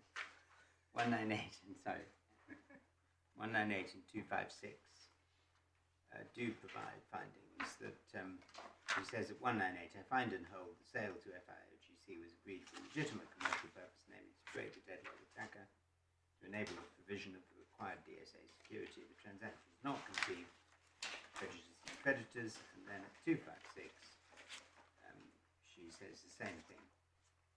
I accept their evidence that the sale was conceived and executed as the best way of breaking the deadlock with TAQA and allowing the company to operate in a more benign environment with every prospect of non-sale to TAQA in the medium term and procuring adequate DSA security. So, I mean, she's pretty clear about that.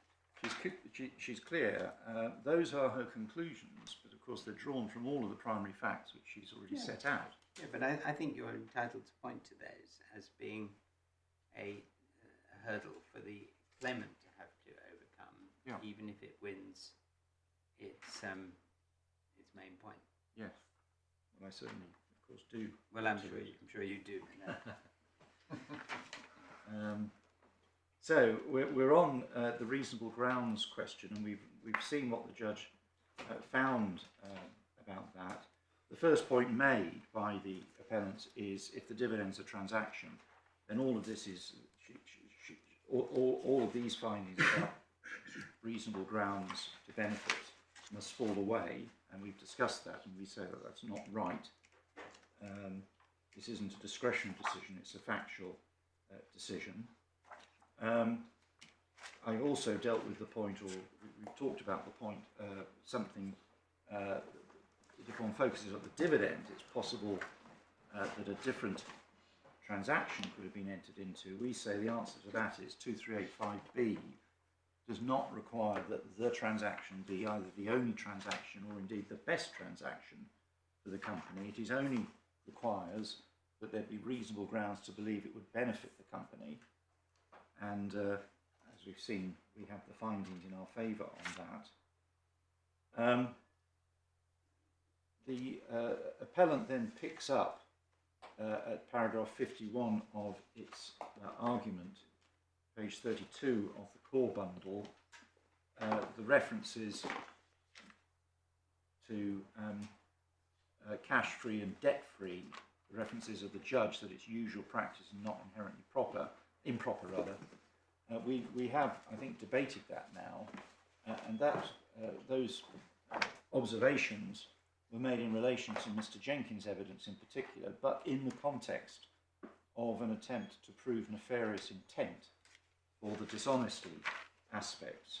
So it's not surprising that she made those observations. She certainly was not saying that cash-free and debt-free basis was a, as it were, get-out-of-jail-free card for this, for us. More generally, and I'll come to this when I talk briefly about the necessity point. My Lord, in this context and in other contexts, other company law contexts, we say the court doesn't review the honest business decisions of directors made for proper purposes after the event in this way. The question is not whether a better deal could have been done, but whether these directors had reasonable grounds for thinking that the deal which was actually done would benefit CS8. Similarly, the reliance on the Wimborne decision, and I've shown you the passage from Wimborne, all that is authority for the uncontroversial proposition that the question whether a transaction is for the benefit of the company must be considered by reference to the distinct interests of the company, and it can't be justified by reference only to the interests of the parent or sister company. It doesn't stand for the proposition that a transaction which benefits another company within the group cannot also be for the benefit of the transacting company, or that a director of both companies is in an unresolvable position of conflict, because in favouring one company he must necessarily be acting for the disbenefit of another company, which clearly isn't the case. And I've made my points about how the transaction looked from Rockrose's perspective. And we say the judge well understood the distinction between CS8's position and Rockrose's position, and the passage which we looked at a few moments ago, where she sets out what it looked like from Rockrose's point of view, what it looked like from CS8's point of view, is an example of that. That's in the 280s. Sorry, 280, did you say? It's around 280. Just to be clear, which paragraph you're referring to? It was. Was it 180? It's paragraphs 180. Yes, Yeah. that particular passage, 182 and following. So she deals with Rockrose at 183. Yeah, thank you. CS8 at 184.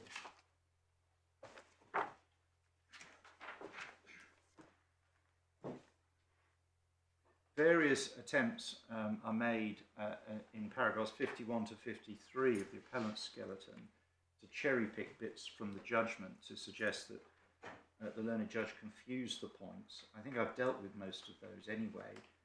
We talked about her observations about usual practice not inherently improper, the not wishing to gift money to Fujairah being reasonable, again a decision in the context of the way the case was being put below,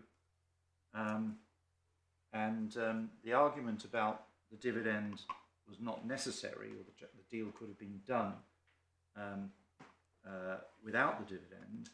She said, well, that presupposes that the dividend is the only transaction in play, and that reflects again the way the argument was put below and how it's put now. And you've heard my submissions in relation to that, although I accept that the lens may matter in some cases, the lens in this case we suggest doesn't, is of less importance, let me put it that way.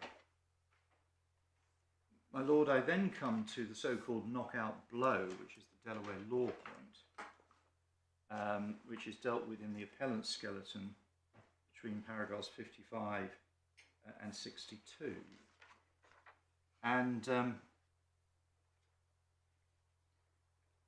this argument begins by referring only to the claimant's expert evidence as to the position under Delaware law. Mind you what's actually said. It's at paragraph 55, page 33 of the core bundle. 55 of their Paragraph skeleton. 55 of their skeleton, page 33.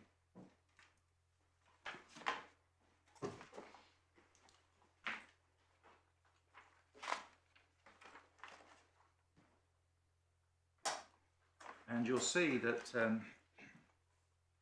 having referred to the fact that CSA is a Delaware company and the expert evidence of their expert, Mr. Hammermesh, that the declaration was unlawful, it then proceeds, if that is correct, it's significant because the defendant's case would be that they had reasonable grounds to believe an unlawful dividend was declared would benefit CS8.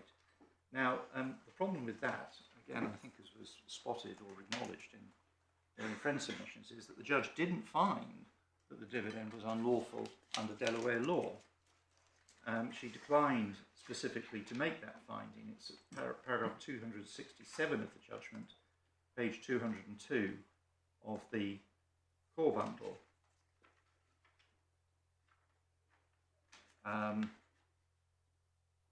She says it's difficult for her to resolve a question of foreign law where the experts are unable to provide clear guidance, although she was inclined instinctively to prefer Hammermesh on the ratification point, which isn't unlawful, isn't the entirety of the unlawfulness point. However, while it may have been necessary to reach a conclusion in the context of the claim for unlawful means, it's not a task which is necessary for me to undertake in the context of statutory claims. And there's no appeal, of course, against that part of her decision. And the absence of that finding that the dividend was unlawful is fatal to this argument. What the appellants need to say is that Mr. Mazzagatti, as the decision maker, had reasonable grounds for thinking that the dividend might be unlawful. He should have taken advice, and discovered it, and would then have discovered that it was indeed unlawful, and so it would be said the dividend can't reasonably have been regarded as being for the benefit of the company. But the evidence for that argument is simply not there. Now, once that's understood, the fallacy and the criticisms of the judgment on this point become apparent. Again, if we go back to the appellant's argument in relation to this, so we're back at paragraphs 55 and following of the respondents of the appellant's skeleton argument. They say, firstly, paragraph 58, no pleaded case that the defendants had received any Delaware law advice in December 2020 that the proposed dividend was lawful. And then secondly, at paragraph 59, there'd be no waiver of privilege. I'll come back to what's said about Mr. Dixit Dominus's evidence in a moment. But this point about whether or not we were relying on legal advice, we weren't relying on legal advice. Mr. Mazzagatti wasn't saying that what I did was guided by my legal advice. All he said was that he hadn't been told by anybody that what was proposed was unlawful. That doesn't require either a pleading or indeed a waiver of privilege.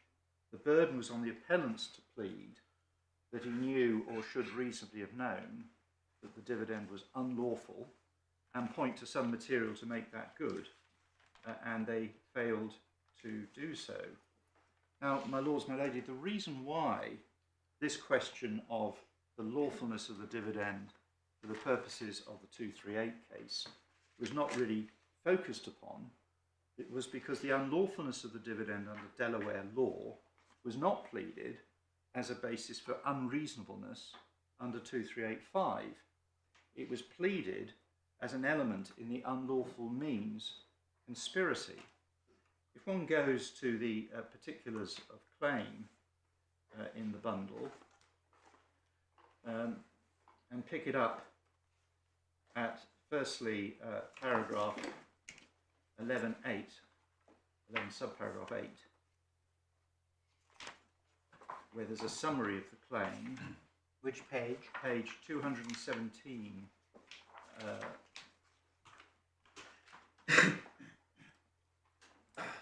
You'll see that the reference to a Delaware law is unlawful means. In accordance with the agreement or combination, the defendants unlawfully caused CS8 to declare the dividend in contravention of Delaware law, being the law of the place where CS8 is incorporated. So that's, as it were, the introduction of Delaware law. And then at paragraph 87,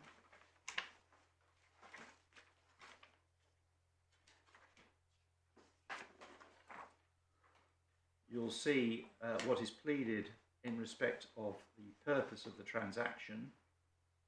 And it said the purpose was to put assets beyond the reach of the claimants and the DSA trustee. And then various paragraphs are set out as to why that is the case. And 87A, the Green Amendments, which were the last set of amendments, focusing specifically on the dividend. And those are not concerned with questions of Delaware law. Delaware law comes back into play under the heading which begins at page 244, unlawful means conspiracy, and is set out under that rubric from paragraphs 95 and following, beginning on page 245, reasons why it's unlawful and that particular provision which we looked at yesterday.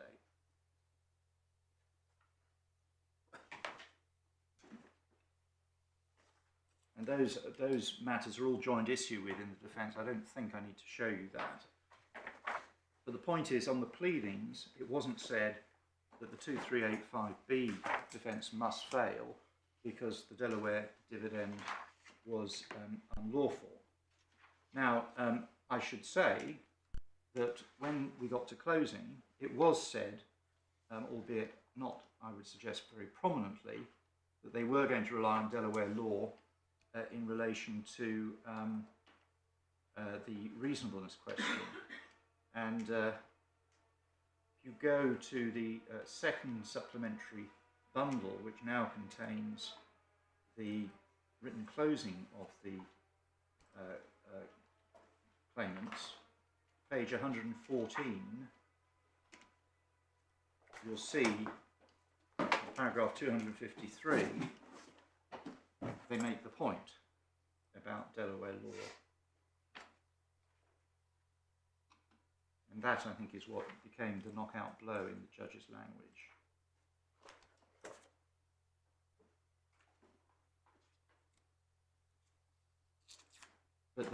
But the main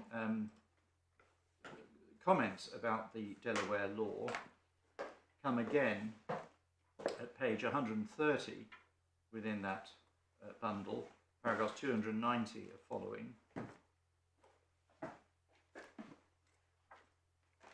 where it's under the heading unlawful means conspiracy.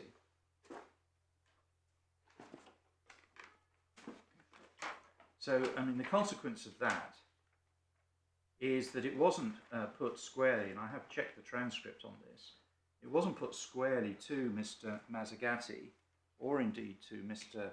Dixit Dominus, that they knew that the transaction, the dividend, was unlawful under Delaware law, or that they had grounds for thinking that the transaction was unlawful under Delaware law. So even if they were able to get this off the ground on the, without a finding that it was in fact unlawful under Delaware law, they didn't put the case on that basis and got no evidence in respect to that. So it's I'm afraid, a non-starter.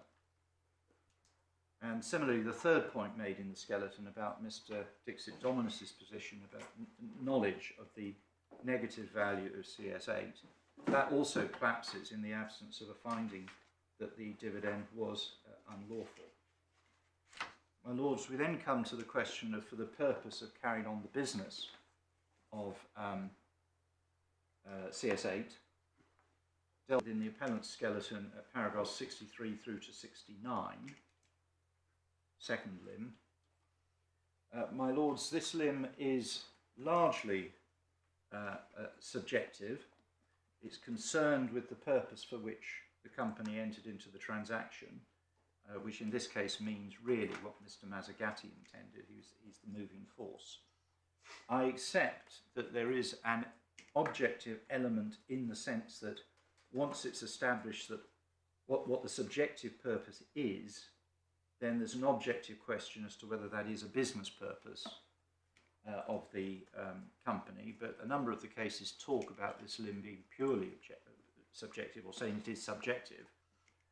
And in this particular case, even if it's said that the judge expressed herself wrongly in saying it was common ground that the limb was wholly subjective as a matter of legal theory, it wasn't suggested that if the purpose was subjectively to place CS8 in the hands of a stable company, able to offer the parent company guarantee, improve working relations with TAQA, if that was the purpose, that was not a business purpose of CS8.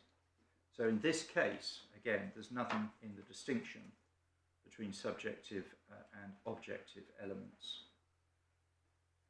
And then when one goes through the points that are made about this, the dividend point, which is the same point we've already debated, the removal of the dividend was not for the purpose of the business. I think I've said all I wish to say in relation to that, and point again to the judge's findings about what the purpose was. Contrary to what is suggested in paragraph 64 of the appellant's skeleton, the judge didn't find that the receivable was removed for the purpose or the sole purpose of keeping the value of the money in Rockrose. I mean, in one sense, that was the effect of netting out the receivable with the dividend, but that, as she found in several places. We've looked at the passages. That was all part and parcel of the wider transaction. My Lords, a point is made at paragraphs 65 to 69 of a requirement of necessity.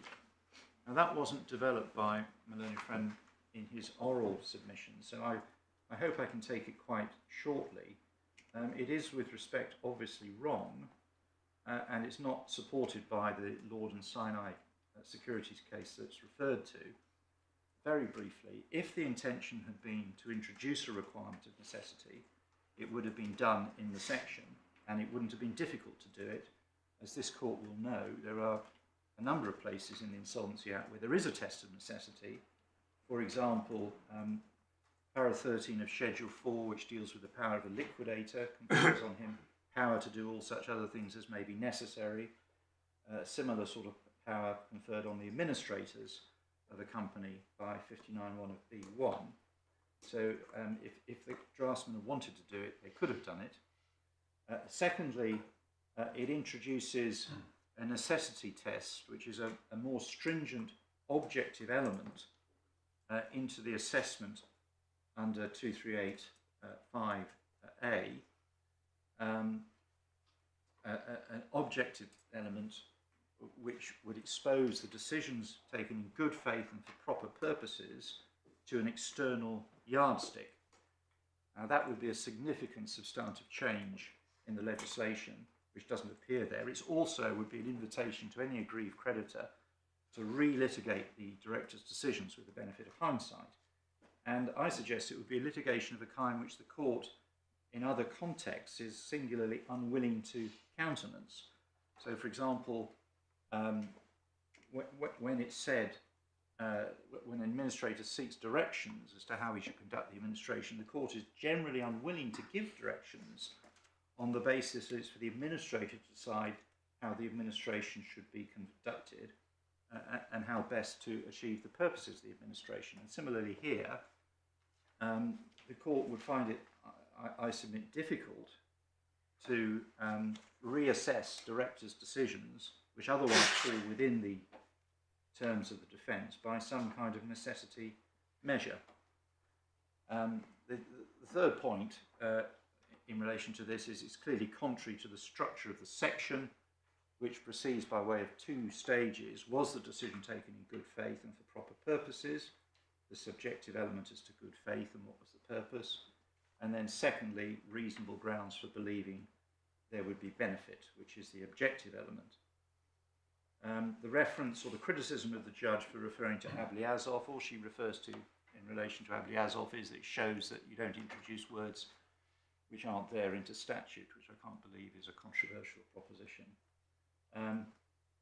I won't take you to Lord and Sinai securities, but if and when the court looks at it, the submission in relation to that is firstly, it's not actually clear. Well, firstly, it's a strikeout claim. It's a strikeout claim, first of all, so it really doesn't help. Secondly, it's not actually clear which element of the 238 defence the judge is saying can go to trial. He simply says and or, so both elements are in play. And thirdly, it seems that the thing that was troubling him was that he thought that the deal which had been done in that case was actually to extricate the business owner, Mr. Carruthers, from his difficulties, rather than for the purpose of the company's business. But I don't think I need more say. It was a decision by the excellent Mr. Justice Hart. It was. Who we lost much too young. Exactly right, and therefore has more weight than might otherwise be the case with a strikeout. Exactly. My Lord, I want to touch on the argument about the Sheikh Zayed loans, because something was said about that yesterday. As far as what was said about that yesterday is concerned, the Zayed loan and the Almiri payment, neither of those matters have anything to do with what this court has to consider on this appeal. As I'm sure the appellants must realise, what was said about those transactions yesterday is highly contested factually, as you would probably anticipate.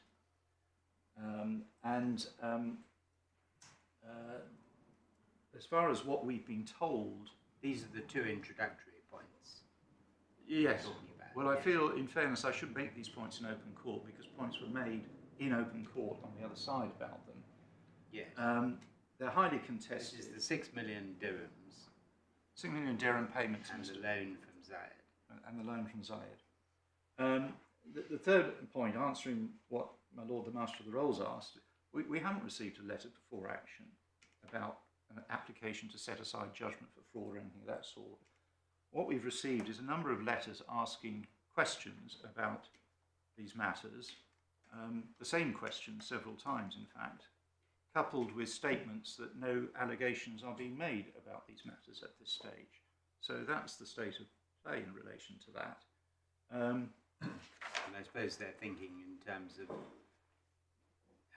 not wanting to allege a fraud until they've asked all the necessary questions. Well, this correspondence has been going on for Would some... be an entirely professionally appropriate approach. Well, yes, there comes a moment when there's a diminishing return from asking the same question several times, but... well, it depends if you get an answer. Anyway. Yes. But actually, insofar as the Zayed loans are referred to here, the argument in relation to this is it goes off, we suggest, in completely the wrong direction. If you look at how it's put in the skeleton argument at paragraph 69, page 36, remind yourself of what is said there. This is in relation to the Sheikh Zayed loan.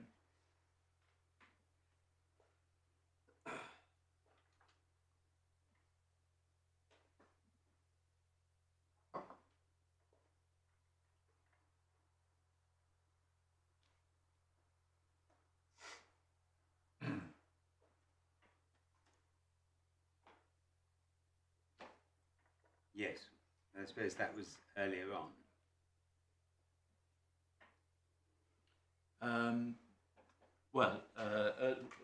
Earlier on in the sense. But I mean, that was before they were alleging something different in relation to the Zayed loan. Yes, yes.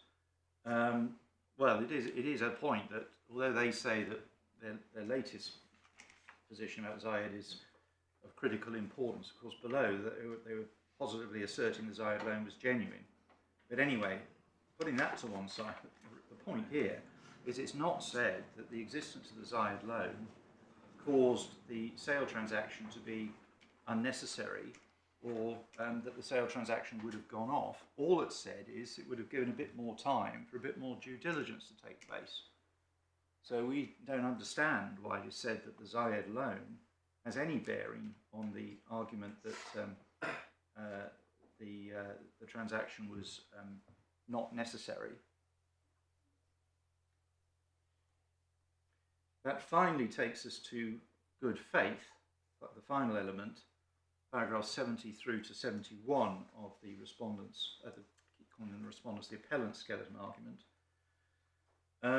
On the 6 million payment, that's just denied, is it? What's the position? I thought it was accepted Azagati accepted the payment was made. He accepted the payment was made. He accepted that he signed a cheque withdrawal, cheque requisition form. So what does he say does that not. was for? Yeah. You must remember what it was for. It's quite a lot of money. Yes, well, it takes us into what's going on in another piece of litigation, the API case, my lord. Okay. So I can certainly tell you about that, but I don't particularly want to tell you about that because it doesn't bear on anything we have to deal with today. Okay, take a long time. All right. So we then finally come to good faith, paragraphs 70 through to 71. The only authority cited in relation to what this means is the Macpherson and Key passage referred to, and we've got it in the authorities bundle at tab 1088. It may just be worth quickly looking that up. That may not be a good time to look it up, 1 o'clock. So shall we look it up at 2 o'clock? How are we doing time-wise? Mr. Hubbard. Mr. Hubbard has got an hour. Yes. Yes, and I noticed If he the needs shake. I noticed the Yes. shake of his head, so I'll take that as Right. an encouragement that he'll be encouraged not to take it if he doesn't need it. But you won't be very long at all, I imagine. No, well, amazingly, I think I've been roughly correct in what at least I said to your lordship. Well, you've been absolutely correct, yes. I'll be about another 5 minutes. Very good. Thank you very much. 2 o'clock. What line are they in?